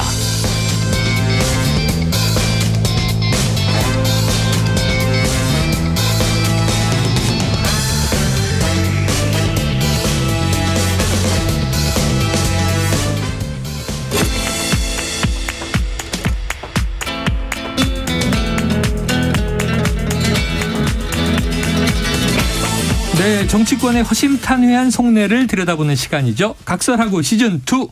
자, 오늘 장성철 공론센터 소장 나오셨고요. 어서 오세요. 네, 안녕하세요. 장성철입니다. 네, 정말 오랜만에 노영희 변호사가 나오셨습니다. 어서 오세요. 안녕하십니까. 노영희입니다. 최영일의 시사본부 원조 게스트거든요. 근데 네. 이제 한동안 못 뵙다가 새해 나오셨네요. 자, 오늘도 두 분께서 하나씩 주간 키워드를 꼽아 주셨습니다. 첫 번째, 출마 선언 빼고 다 하는 나경원. 두 번째, 나홀로 검찰 출석 이재명. 먼저 오랜만에 돌아오신 노영희 변호사의 키워드를 다뤄볼게요. 출마 선언 빼고 다 하는 나경원. 무슨 뜻이에요? 아, 요즘 이분이 정말 저는 핫해요? 우리 대한민국 핫한 거는 뭐 당연한 네. 거고 대한민국 정치계에 상당히 상징적 인물이 되었다. 본인이 네네. 원하든 원하지 않든. 그러면서 지금 약간 계륵으로 변하는 느낌이 좀 들어서 네네네. 그래서 사실은 나경원 의원을 좀 집중적으로 다뤄보는 것이 필요하다 네. 생각했습니다. 왜냐하면 오늘 이번 주에 다루어야 다음 주에 정리가 됩니다. 아, 다음 주에 정리가 된다. 그게 아니라 다른 아이템은 공부하기 싫어가지고 지금까지 나경원 의원 거 많이 했으니까 공부 안 하고 하시려고 이거 아이템 고르신 거 아니에요? 이런 컨셉이에요. 지금 이 프로그램, 이 코너는? 노 변호사님은 모르시는 게 없어요. 현안 이슈들에 대해서 다 하시는데 그만큼 이제 뜨겁다는 얘기가 될 거고요. 아니 근데 그것도 그렇고 네. 나경원 의원 거는 제가 좀 정리를 해서 말씀을 꼭 드리고 싶은 게 있었어요. 그래요? 이 대한민국 그 여당의 여성 정치인 그리고 사실은 이 윤심이 제일 중요하게 작동하는 여당 내에서의 이분의 스탠스 그리고 이분이 지금 하는 행보에 대해서 사실은 강요적인 이런 그 출마 선언이 이제 나올 수밖에 없는 구조를 만들어가고 있는 상황인데도 네. 또 지금 주변에 있는 뭐 초선, 재선, 뭐 나머지 의원들이 전부 다 공격하는 상황이 됐잖아요. 네네. 그래서 저는 이분이 가지고 있는 상징적 의미가 상당히 중요하다. 중요하다. 그래서 그 얘기는 꼭 장성철 수장님하고 한번 같이 해보고 싶었다. 제가 그거 다뤄보겠습니다. 네, 그 일련의 노 과정이 변호사님이 참 나경원 의원 이렇게 입장도 편들어 주시고 참 세상 살다 오래 볼 일이다. 꼭 편들어주는 것일까 보다. 자, 보세요. 이게 지금 장관직에 해당하는 이제 기후 특사, 기후 대사하고 위원장, 부위원장을 갖고 있다가 사의 표명 그럼 해촉한다 이런 얘기도 나왔고요. 그 결국은 사직서 제출 수리하든 뭐 그냥 반려하든 하십시오 그랬더니 해임 이렇게 나와버렸고요.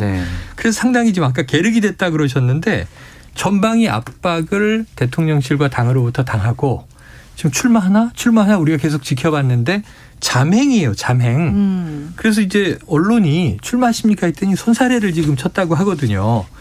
자, 그러면은 이 노 변호사님 앞으로의 행보는 어떻게 좀 전망을 해보세요. 그러니까 저는 사실은 지금 점점 어려워지고 있다.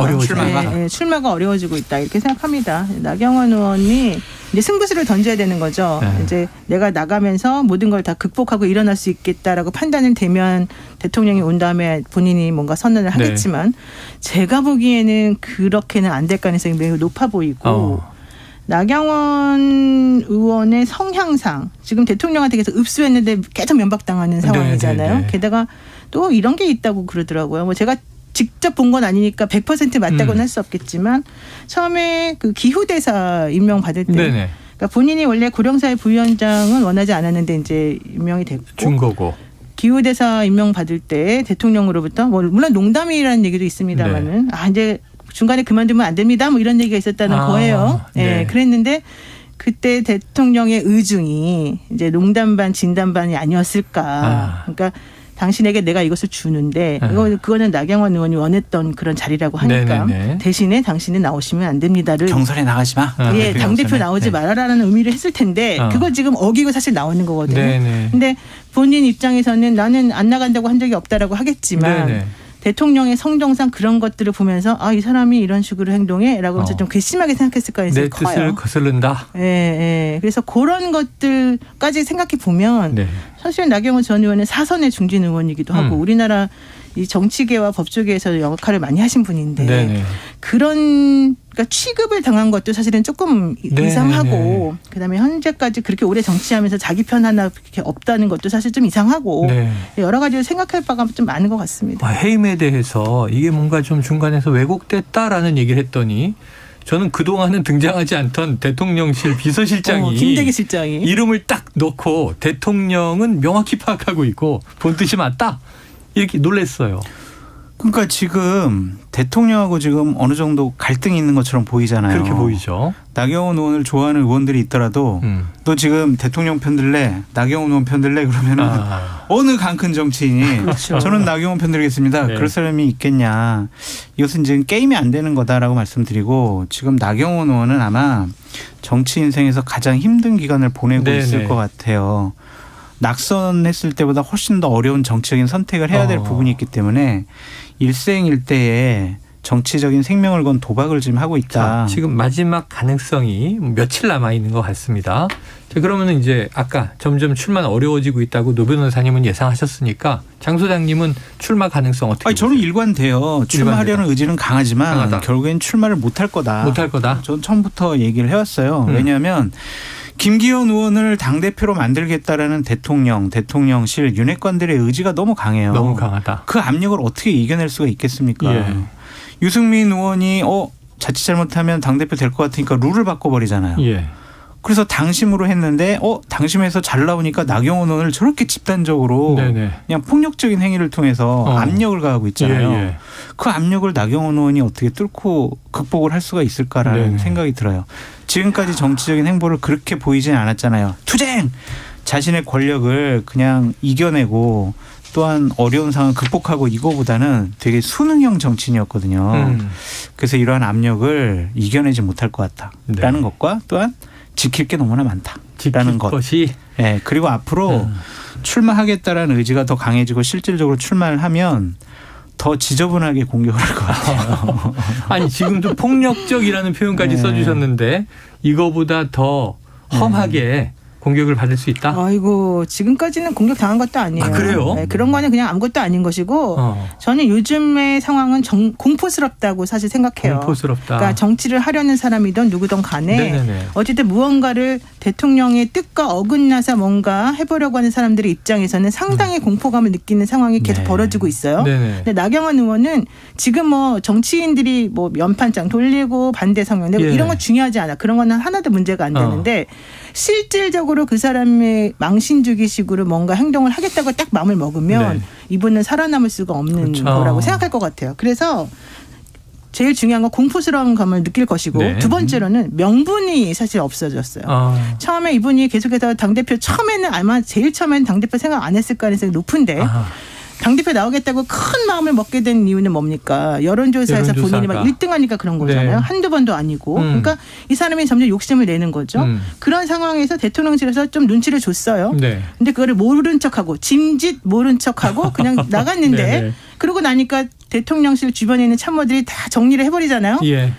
김기현을 1등으로 만들어 버리는 거예요. 네네네. 그러니까 이렇게 되면 명분이 사라지는 거잖아요. 그러면 명분도 없어. 주변에 지지하는 사람도 없어. 뭘 가지고 이분이 나오겠어요. 오히려 그러니까 본인의 신변만 위험해지는 것 같아. 네. 공포 분위기를 느끼는 상황에서 명분까지 사라지면 나올 수가 없는 거죠. 김대기 비서실장이 예. 이제 경고성 성명서를 발표했을 네네네. 때 상당히 좀 당황스러워하고 힘들어했다고 하더라고요. 그래서 이거 내가 나가면 안 되겠다라고 생각을 했는데 어제는 또 참모들이 무조건 나가야 된다. 네네. 당신 안 나가면은 당신뿐만이 아니라 우리도 죽고 당신 정치인 미래 끝났다.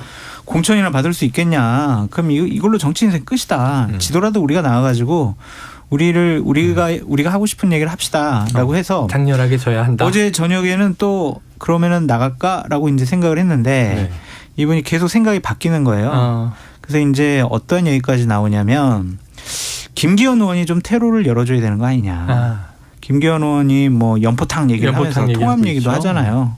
그러니까 나경원 의원을 만나서 어느 정도 좀 정치적인 해법을 모색을 하는 것이 좋지 않겠느냐.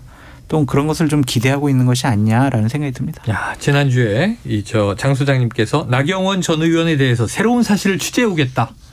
시사본부에서 고급 정보를 단독으로 제공하겠다 그러셨는데 지금 바로 그 얘기신 것 같아요. 네, 그런데 그러니까 이걸 제가 구체적으로 얘기를 못 하겠어요. 왜냐하면 이게 전해준 분이 있어가지고. 네네.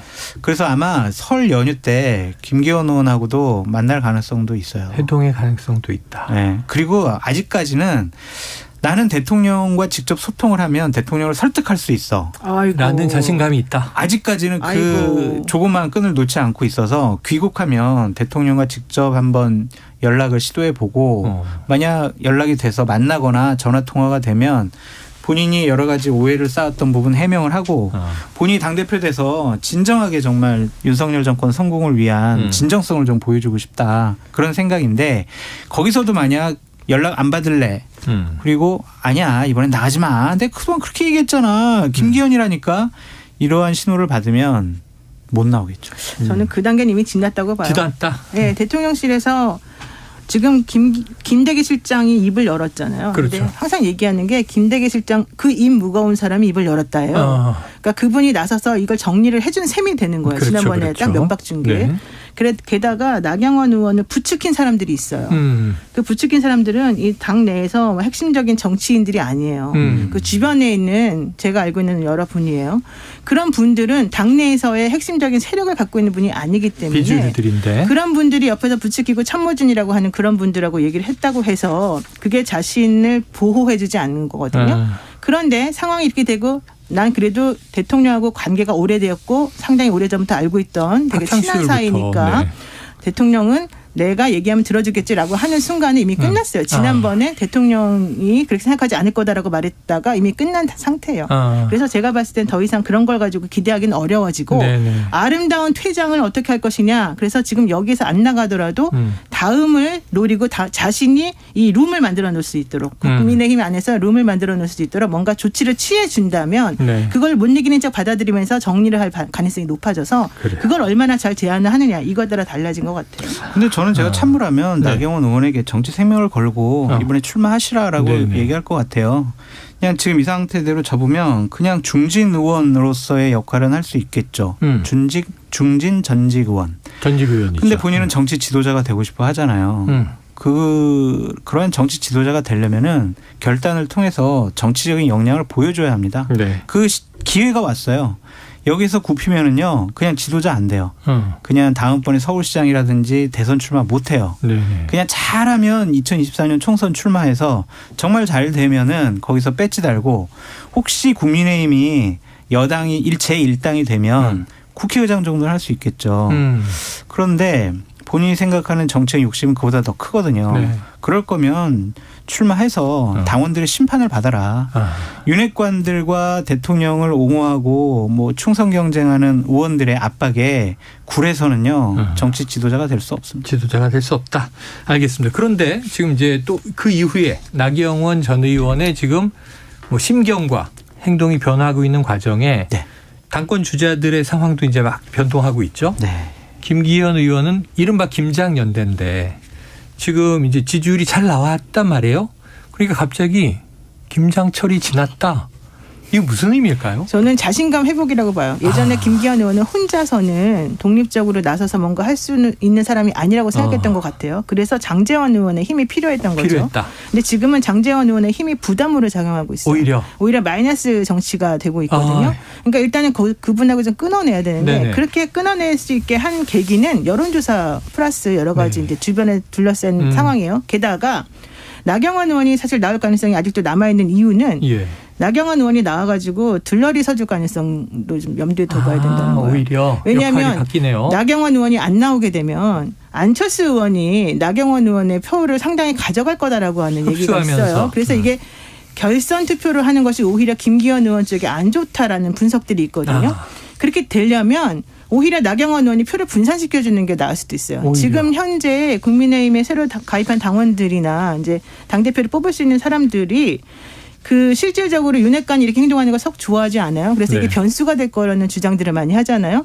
그렇다라고 한다면 오히려 나경원 전 원내대표는 이런 식으로 좀 타협할 가능성이 있는 거예요. 그냥 나오긴 나오되 본인이 안철수 표를 뺏어주던가 아니면 김기현 원내대표가 나올게 도와주던가 해가지고 정리해줄 가능성. 그래서 그런 것들을 좀 계산을 해본다고 한다면 이제 복잡해지는 상황이 되는데 어쨌든 그런 식으로 좀 흘러갈 가능성도 저는 전혀 없다고 보지는 않습니다. 야, 이게 아주 재밌습니다. 정치가. 어제는 아주 강적이었는데 오늘은 나에게 필요한 또 변수가 될 수도 있고. 아니 최영일 앵커님 너무하세요. 지금 나경원 의원 얼마나 힘들어하고 있는데 지금 재밌다고 얘기하십니까? 나경원 의원 이거 들으면 얼마나 섭섭해하겠어요. 사과하세요. 나경원님께 죄송하다는 말씀을 전해드리고요. 방송 이런 식으로 하는 거예요? 이거 장 선생님 이게 좀 궁금했어요. 그래서 김장철이 지났다. 지금 장제원 의원도 잠행이에요. 나경원 전 의원도 잠행이라고 하는데 이 잠행의 이유를 생각해 보니까 예를 들면 아들 노엘 사태가 있어요. 뭐 전두환 시절 같으면 지하실에 끌려갔을 것이다. 뭐 이걸 노래로 해서 야, 이게 지금 무슨 얘기를 하고 있는 건가 다 놀랐는데 지금 이 시점에 제가 당내 상황을 몰라서 그러는데 전광훈 목사가 장제원 의원에게 막말을 했어요. 이건 어떤 연유예요? 어떻게 장제원 의원이 그 2020년도에 그 전까지는 사이가 장제원 의원, 전광훈 목사 사이가 좋았는데 2020년경에 전광훈 목사가 하는 그 광화문 집회 나가지 마세요라고 본인 SNS에다가 올렸어요. 그때부터 이제 사이가 좀 틀어진 거죠. 그래서 아니 나를 반대하는 사람이 내가 가만두지 않겠어. 이런 생각을 갖고 있는 거고 장제원 의원에 대한 호감도가요. 당원이나 국회의원이나 당협위원장들 사이에서 그렇게 높은 것 같지가 않아요. 그런 것들에 대해서 김기현 의원이 약간 좀 부담스러워한 것 같고 지난 월요일에 장제원 의원과 김기현 의원이 통화를 하면서 김기현 의원이 장제원 의원한테 조금 좀 공개적인 여러 가지 활동이나 얘기는 안 했으면 좋겠다. 그때 장제원 의원이 좀 불쾌감을 표시했다고 하더라고요. 아니 내가 누구를 위해서 내가 지난 주말에 나경원을 저격했는데 나한테 이렇게 섭섭하게 하냐. 그랬는데 이제 두 분 사이는 지금 짜고 치는 고스톱이 아니냐는 생각이 들어요. 장제원 당신 조금 좀 반장 연대로 되면 내가 당대표 되는데 조금 불리한 구도가 프레임이 정해지니까 일단은 좀 수면 아래 좀 있어라. 우리 나중에 당대표되고 나서 보자. 그런 상황인 것 같습니다. 그래요. 연대는 되고 있지만 수면 밑으로 가라앉았다. 왜냐하면 장제원 의원이 윤핵관, 윤석열 대통령의 윤심을 반영하는 핵심 중에 핵심이라는 이미지가 있잖아요. 채널이 필요하다. 그걸 무시하지 못할 거예요. 알겠습니다. 자, 빠르게 다음 이슈로 가볼게요. 지금 대통령실, 당, 지금 전당대회, 당권주자 이 혼동스러운 상황에서 지금 외교부가 불똥이 떨어졌습니다. 아시다시피 지금 이란이 한국 대사를 초치했다는 소식이 나왔고요. 우리 외교부는 앞서서 외교 채널을 통해서 우리 입장 충분히 설명했다. 이란 측도 여기에 대해서 잘 알고 있다. 그런데 노 변호사님, 지금 이게 좀 심각해지는 것 같아요.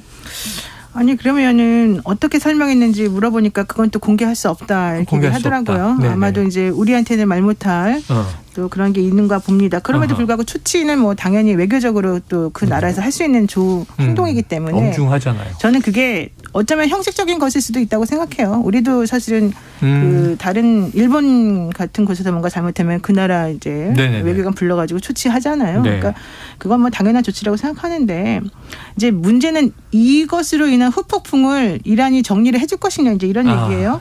지금 이란에서는 한국 대사를 초치한 것도 중요하지만 NPT 위반에 대한 해명도 요구하고 있다. 먼저 이런 얘기가 계속 들리고 있어요. 그러니까 핵폭탄 관련해가지고 아마도 대통령이 한 여러 가지 그동안에 했던 여러 가지 것들에 대해서 좀 불만이 많았던 것 같아서. 자체 핵무장론. 한꺼번에 좀 정리를 하려는 것 같은데 이게 대통령이 그냥 솔직하게 내가 그때 사정을 잘 모르고 실수했습니다. 한마디만 했으면 이렇게까지 안 됐을 것 같은데 그렇게 안 하는 것을 보니 앞으로 이게 얼마나 잘 정리가 될지. 게다가 지금 70억 달러 우리나라에 묶여있는 그 돈에 대해서도 좀 얘기를 하잖아요. 그래서 풀기는 그렇게 막 쉬워 보이지는 않는다 생각합니다. 꼬여있는 게 참 많습니다. 자, 이게 혹시 이 이란은 아랍에미리트의 적이다. 가장 위협적인 존재다. 네. 여기에 대해서 장 소장님 뭐 좀 대통령 입장을 해서 해명할 바 있습니까? 대통령이 명백하게 실언을 했죠. 실언이다. 그런데 이제 그동안 며칠 동안 네. 언론이나 뭐 야당이 충분히 좀 잘못한 거에 대해서 지적을 했기 때문에 이것을 계속 뭐 논란을 키워나가는 것은 국익에 좀 맞지 않는 것 같다는 생각이 들어요. 네. 그러니까 민주당은 이랬으면 좋겠어요. 국익에 대해서는 좀 통 크게 좀 협조하는 모습. 자, 이제 이 부분 논란 그만이 하고 저 외교부 이란과의 관계에 있어서 그 우호관계가 훼손되지 않도록 외교 역량을 다 동원해가지고 이 일을 잘 수습을 해라. 그렇게 이제 좀 얘기를 했으면 좋겠고 국민의힘 쪽에 계신 분들은 너무 옹호하지 않았으면 좋겠어요. 네. 맞는 말 했는데 뭔 잘못이야 이런 식으로 얘기를 안 했으면 좋겠습니다. 실언은 맞잖아요. 그리고 문재인 대통령이 아랍에미레이트 가서 이런 발언을 하면 아유 잘했네 맞는 말 했네 이러겠냐고요. 네네네. 그러니까 입장을 바꿔놓고 생각을 해봤으면 좋겠다. 그래서 국민의힘 민주당 모두 다 국익을 위해서 좀 이 논란은 자제하고 외교부가 이러한 일들을 잘 해결할 수 있도록 좀 국회에서 뒷받침해주는 그러한 좀 성숙한 모습 보였으면 좋겠다라고 말씀드려요. 이것을 어떻게 해명할 수 있겠는가 하는 생각을 해봤는데 이제 그만해요 이제. 김병민 의원이 또 신박하게 한 템포를 쉬어서 정정된 것이다. 아니, 국민의힘 소속 당협위원장인데 옹호하고 싶겠죠. 알겠습니다. 자, 시간상 다음 이슈로 넘어가 보죠. 장성철 소장님이 제기하신 키워드예요. 나홀로 검찰 출석 이재명. 네. 어떻게 보세요? 그러니까 28일 날 검찰 출석을 하겠다라고 얘기를 했잖아요. 지난번에 성남FC 사건과 관련해선 의원들 한 40명, 지지자들 그래서 뭐 앞에서 9분 동안 1월 10일 날 입장문 내고 입장도 얘기를 하시고 본인의 세를 보여줬단 말이에요. 그것이 그렇게 좋아 보이지 않더라고요. 그래서 저는 방송 나와서 계속 뭐라고 그랬냐면 이게 민주화 운동하다가 검찰 소환 당하는 것도 아니고 민주당을 위해서 뭔가를 하다가 당한 것도 아니지 않냐. 성남시장 시절에 있었던 개인적인 비리 의혹과 관련해서 검찰에 소환 당하는 거기 때문에 당하고 민주 진영하고 분리해서 대응을 하는 것이 맞다라고 저는 지속적으로 얘기를 해왔고 이렇게 검찰에 나가서 해명을 할 때도 혼자 고독하고 외롭게 나가서 본인이 그냥 조사받고 나오는 게 모양새가 맞을 거다. 네. 이렇게 대규모로 뒷받침 받는 모습 민주당에도 결코 그렇게 유리해 보이지 않는다. 지지층에 환호받을 수가 있겠죠. 근데 하지만 2024년 총선을 앞두고는 무당층과 중도층의 지지를 받아야 되잖아요. 그러니까 이것은 끊어놓는 게 맞아요. 그냥. 그래서 그냥 혼자 대응하시라. 당대표직을 이 사건에 이용하지 마시라. 그런 점에 있어서 이번에는 좀 이재명 당대표의 판단에 대해서는 상당히 좀 칭찬해드리고 싶습니다. 혼자 나가는 건 잘한 것이다. 네. 자, 그런데 이제 지금 장 소장님의 그 말씀하신 논리를 여당도 뭐 방탄하지 마라 얘기하지만 야당 내에서도 분리해라 또는 이제 지금 이게 대표직을 수행하는데 문제가 있지 않느냐. 대표직을 내려놓고 그럼 다 소명하고 돌아와서 하든지 뭐 이런 또 이제 다른 비주류의 목소리가 나온다는 거죠. 네. 그런데 이제 이 대표는 대표직을 내려놓을 뜻은 없다. 명확히 했습니다. 네. 노 변호사님, 법조인이 보시기에 지금 이재명 대표 수사를 둘러싼 움직임이 성남FC 소환됐죠. 이건 진행되는 수사죠. 이 위례 또 대장동으로 또 소환 통보 받았죠. 이것도 진행되겠죠. 기소 여부 뭐 또 구속 여부. 근데 지금 또 김성태 전 회장 들어와서 또 이제 쌍방울 관련해서 변호사비 대납 의혹 가죠. 좀 어디에 좀 주목하고 계세요? 저는 사실 이게 요건이 맞는지가 사실은 궁금해요. 다? 네, 전부 다요. 왜냐하면 예를 들면 성남FC 같은 경우는 제3자 뇌물죄라고 그러는데 제3자 뇌물죄에서 요건은 부정한 청탁. 네네네. 그다음에 그에 상응하는 뭐 대가관계 이제 이런 게 있어야 되는 거잖아요. 그런데 일단은 부정한 청탁이라고 하는 것을 인정할 수 있겠느냐. 부정한 청탁은요. 그 하는 사람 입장에서 부정한 청탁이 아닌 것은 우리 판례상 이제 그렇게 나와요. 부정한 청 예를 들면 시험을 보는 학생이 성적을 잘 받고 싶은 학생이 선생님께 나 성적 좀 잘 받게 해주세요. 이걸 부정한 청탁이라고 볼 수 있겠느냐. 보세요. 그 부정한 청탁입니까? 아니거든요. 네. 그래서 그런 식으로 부정한 청탁의 개념을 따지는 것이 사실은 생각보다 쉽지가 않아요. 네네네. 그래서 성남FC 같은 경우에도 솔직히 말하면 제3자 뇌물죄에서 그런 걸 따질 수 있을 것인가? 좀 전 요건에 좀 안 맞는 부분이 있다고 보는 거고 대장동이나 이제 뭐 위례나 이런 지금 계속 전선을 넓히고 있잖아요.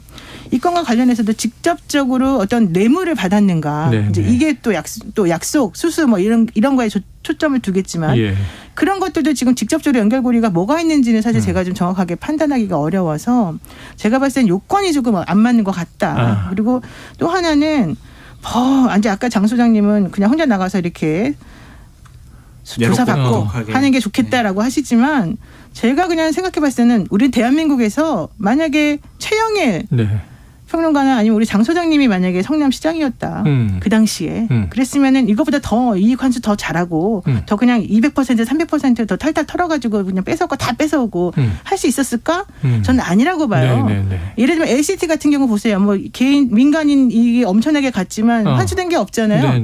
그럼 그런 것들은 왜 안 잡고 이런 건에 대해서는 이렇게까지 촉각을 군대 세우냐 이런 식으로 하면 그 누구도 무죄에 나오거나 무혐의 나오거나 할 사람은 없을 것이다. 저는 그래서 그런 의미에서 너무 심하다. 검찰의 수사가. 과도하다고 생각하는 거예요. 그래서 아까 개인 비리라고 말씀하셨는데 저는 이걸 개인 비리라고 보지가 않고 예, 뭐 의혹이라 아까 안 말씀드렸고 개인 비리라고 했어요. 어쨌든 중요한 건 취지는 아니까.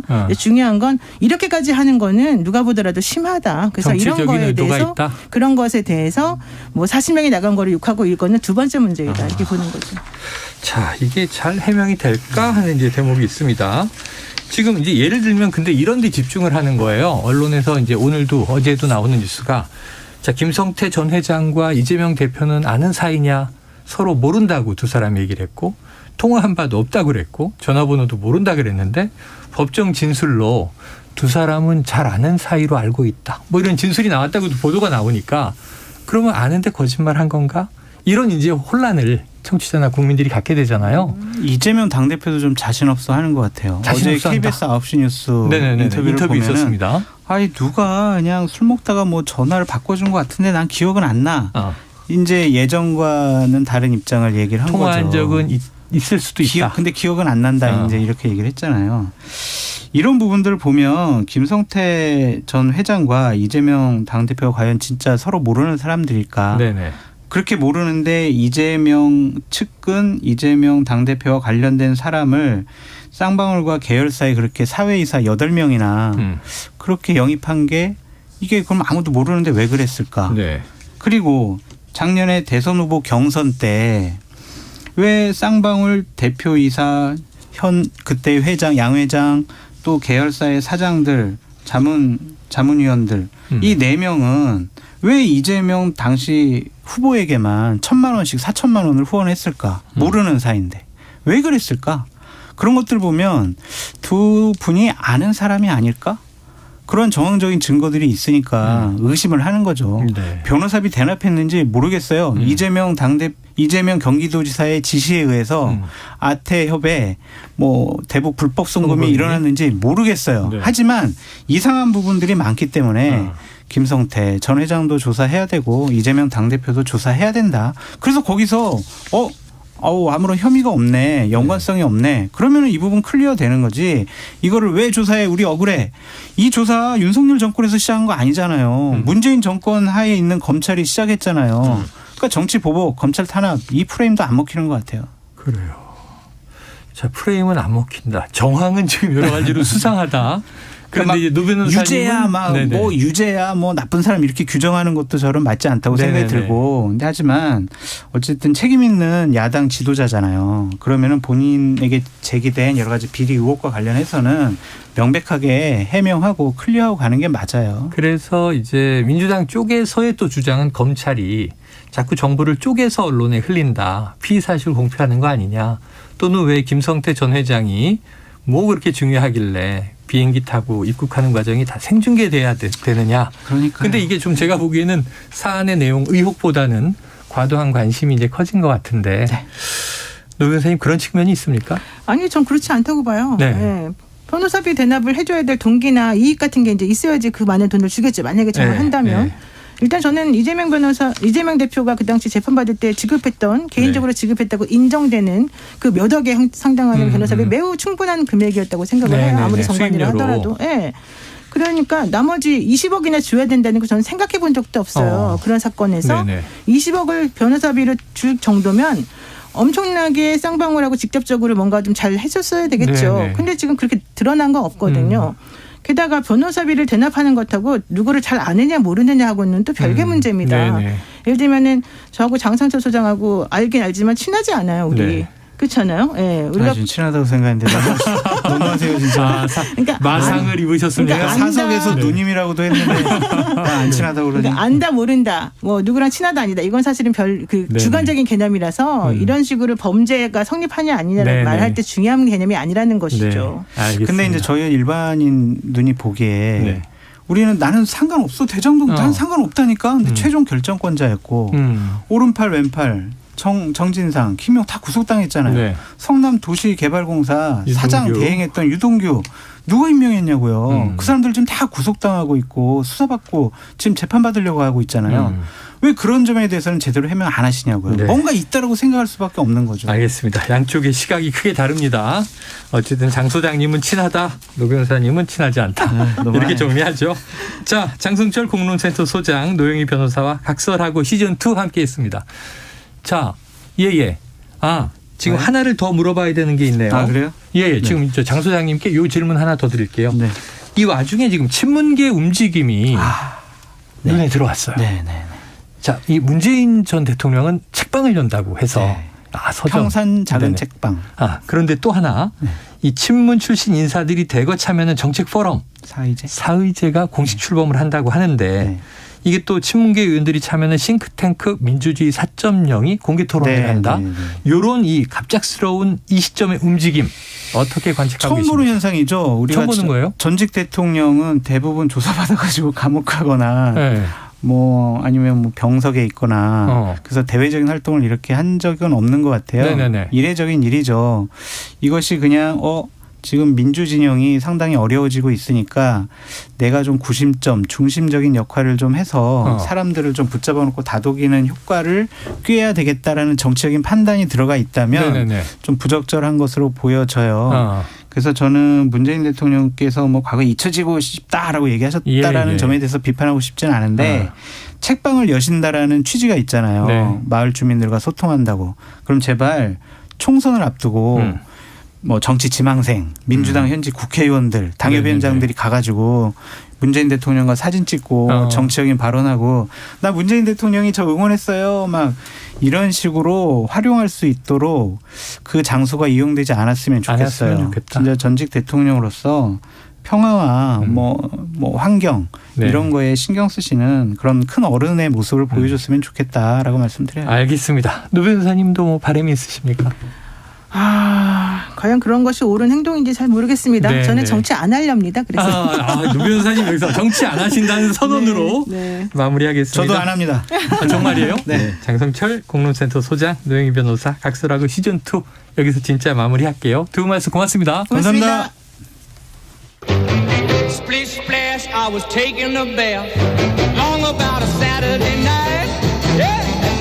점심 먹고 유쾌한 시사 디저트 한 입. 최영일의 시사본부.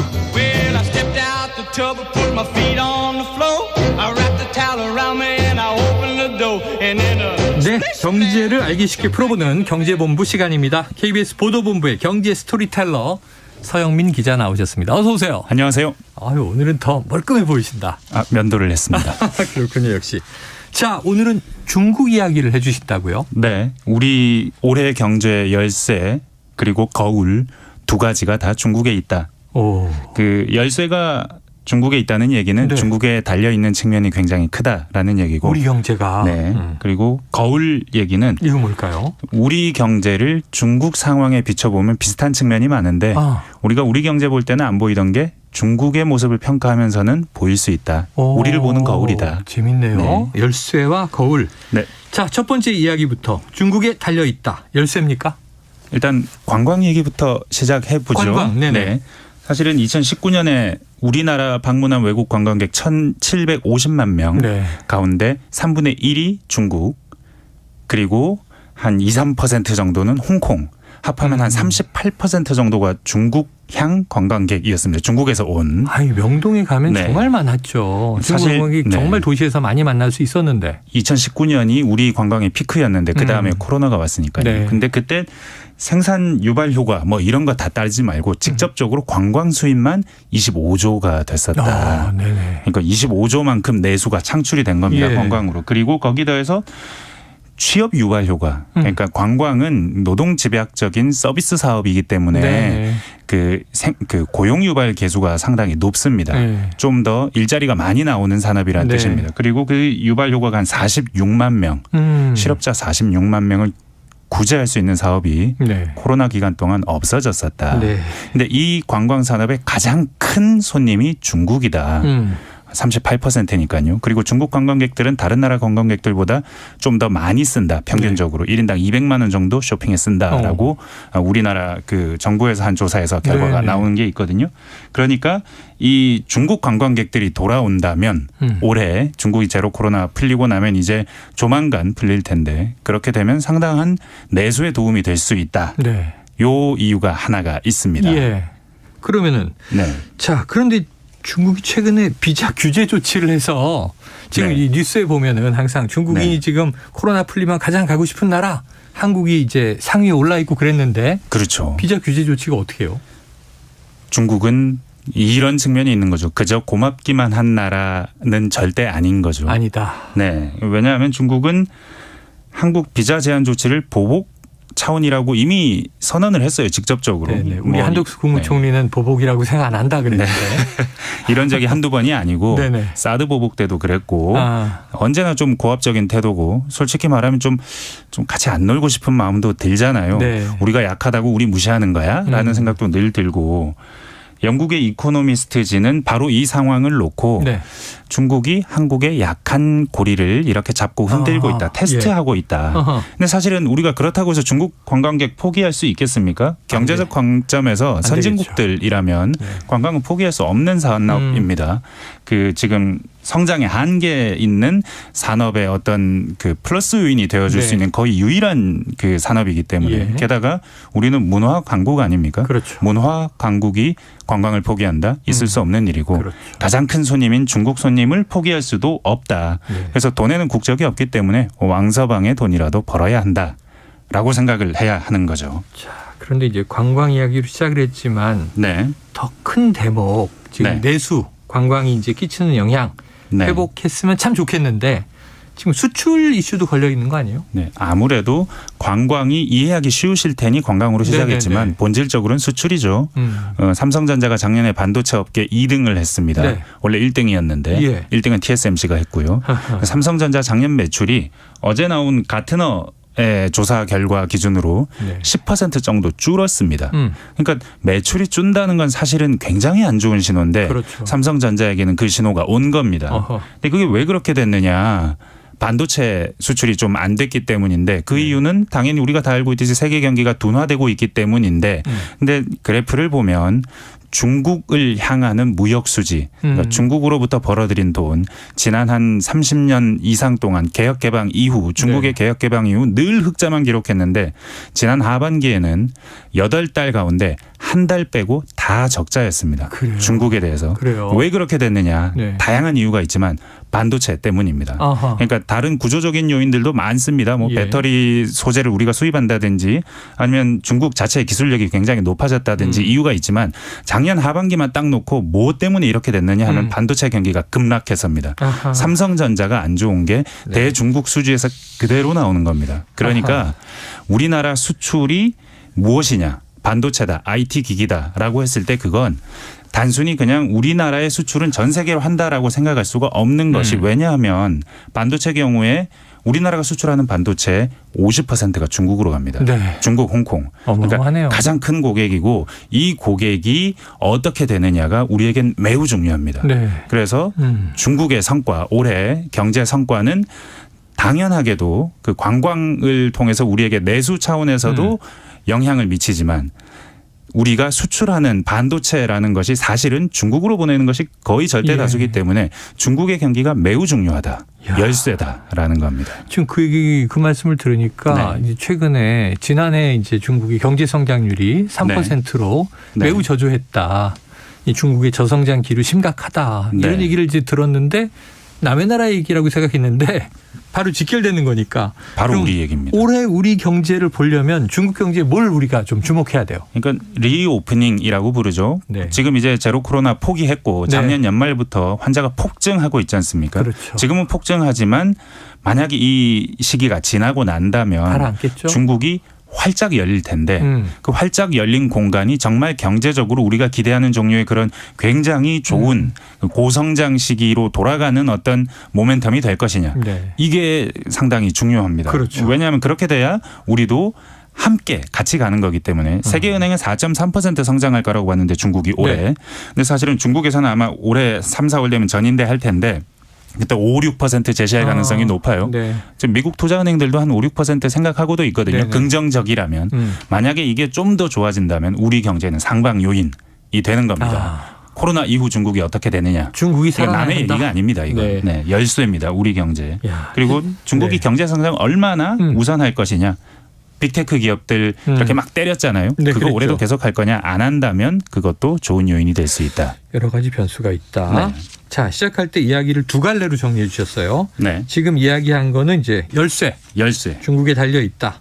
근데 또 다른 하나는 중국을 보면 우리가 보지 못했던 우리 자신의 모습을 더 잘 볼 수 있다. 거울이다. 이건 어떤 얘기입니까? 파이낸셜 타임스가 중국 경제 올해 한 5가지 요인으로 뭘 봐야 되냐 관전 포인트 정리했는데 그중에 하나가 부동산입니다. 부동산. 지금 중국 부동산은 한 2년째 안 좋습니다. 침체돼 있죠. 거래량이 급감하고 있고 부도도 곳곳에서 나는데 근데 정부가 이번에 좀 부양책을 발표했습니다. 좀 레버리지 담보 비율을 좀 더 완화해 주는 방향에 우리나라랑 비슷하죠. 이런 대책을 내놓고 어떻게든 이 부동산을 살리겠다는 방향으로 선회했습니다. 그동안은 안 그랬는데 왜냐하면 지금 중국은 수출이 안 좋다면 내수라도 해서 우리는 거대한 내수 시장이 있으니까 라고 생각하고 있는데 그렇게 되려면 부동산 가격이 떨어져서는 내수 부양은 불가능합니다. 부동산 가격이 돼야 소비 심리가 살아나고 가계부채가 많은 나라이기 때문에 그런데 정확하게 우리나라 얘기 아닙니까? 부동산, 가계부채, 내수 모든 것이 연결되어 있는 그러니까 중국이 어떤 정책을 쓰느냐 우리도 비슷하게 가고 있는데 중국과 비교해 가면서 우리나라 어떻게 더 잘 갈 수 있느냐 볼 수 있고 수출이 진짜로 회복되느냐 세계 경제가 안 좋은데 중국이 사실은 지난해 10월, 11월, 12월에 수출이 마이너스 성장을 했어요. 이런 적이 없었거든요. 근데 제로 코로나 끝나고 나면 나아질 거라고 기대하고 있는데 실제로 중국의 수출이 나아질지 왜냐하면 중국 수출이 나아지면 우리 수출도 그대로 같이 나아집니다. 지금까지는 그렇습니다. 나머지 하나는 인구인데요. 사실 인구 우리나라 지금 저출산 굉장히 심각하지 않습니까? 심각하잖아요. 인구 절벽. 이게 사실은 일본이 갔던 길이고 우리나라와 함께 타이완이 같이 가고 있습니다. 우리나라보다 조금 낮지만 크게 낮지도 않아요. 타이완이 같은데 바로 그 뒤를 중국이 쫓아오고 있습니다. 그래요? 작년에 중국의 인구가 처음으로 줄었습니다. 그래요? 그러니까 마오쩌둥 시대에 대약진에 실패한 뒤에 그때 인구가 줄었거든요. 기근 때문에 굶어 죽어서 그 이후로 처음입니다.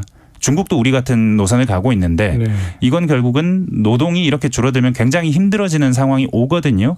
이 상황을 우리가 겪었고 중국도 겪고 있는데 어쩌면 더 슬기롭게 겪어서 경제적인 충격을 최소화할 수 있느냐. 일본처럼 되면 안 되거든요. 희망도 자부심도 다 사라지는 그런 상황이 되지 않도록 관리해 나가는 방법 역시 중국을 거울 삼아 같이 봐야 할 겁니다. 부동산 수출, 인구까지 연동돼 있을 줄은 생각도 못했습니다. 오늘 또 새로운 깨달음을 얻었네요. 자, 경제본부 KBS 보도본부의 서영민 기자와 함께했습니다. 오늘 말씀 고맙습니다. 감사합니다. 네, 최영일의 시사본부 오늘 준비한 내용은 여기까지입니다. 자, 내일이 금요일이죠. 그리고 바로 명절 연휴로 들어갑니다. 내일 오후 12시 20분에 다시 찾아뵙도록 하겠습니다. 오늘도 청취해 주신 여러분 고맙습니다.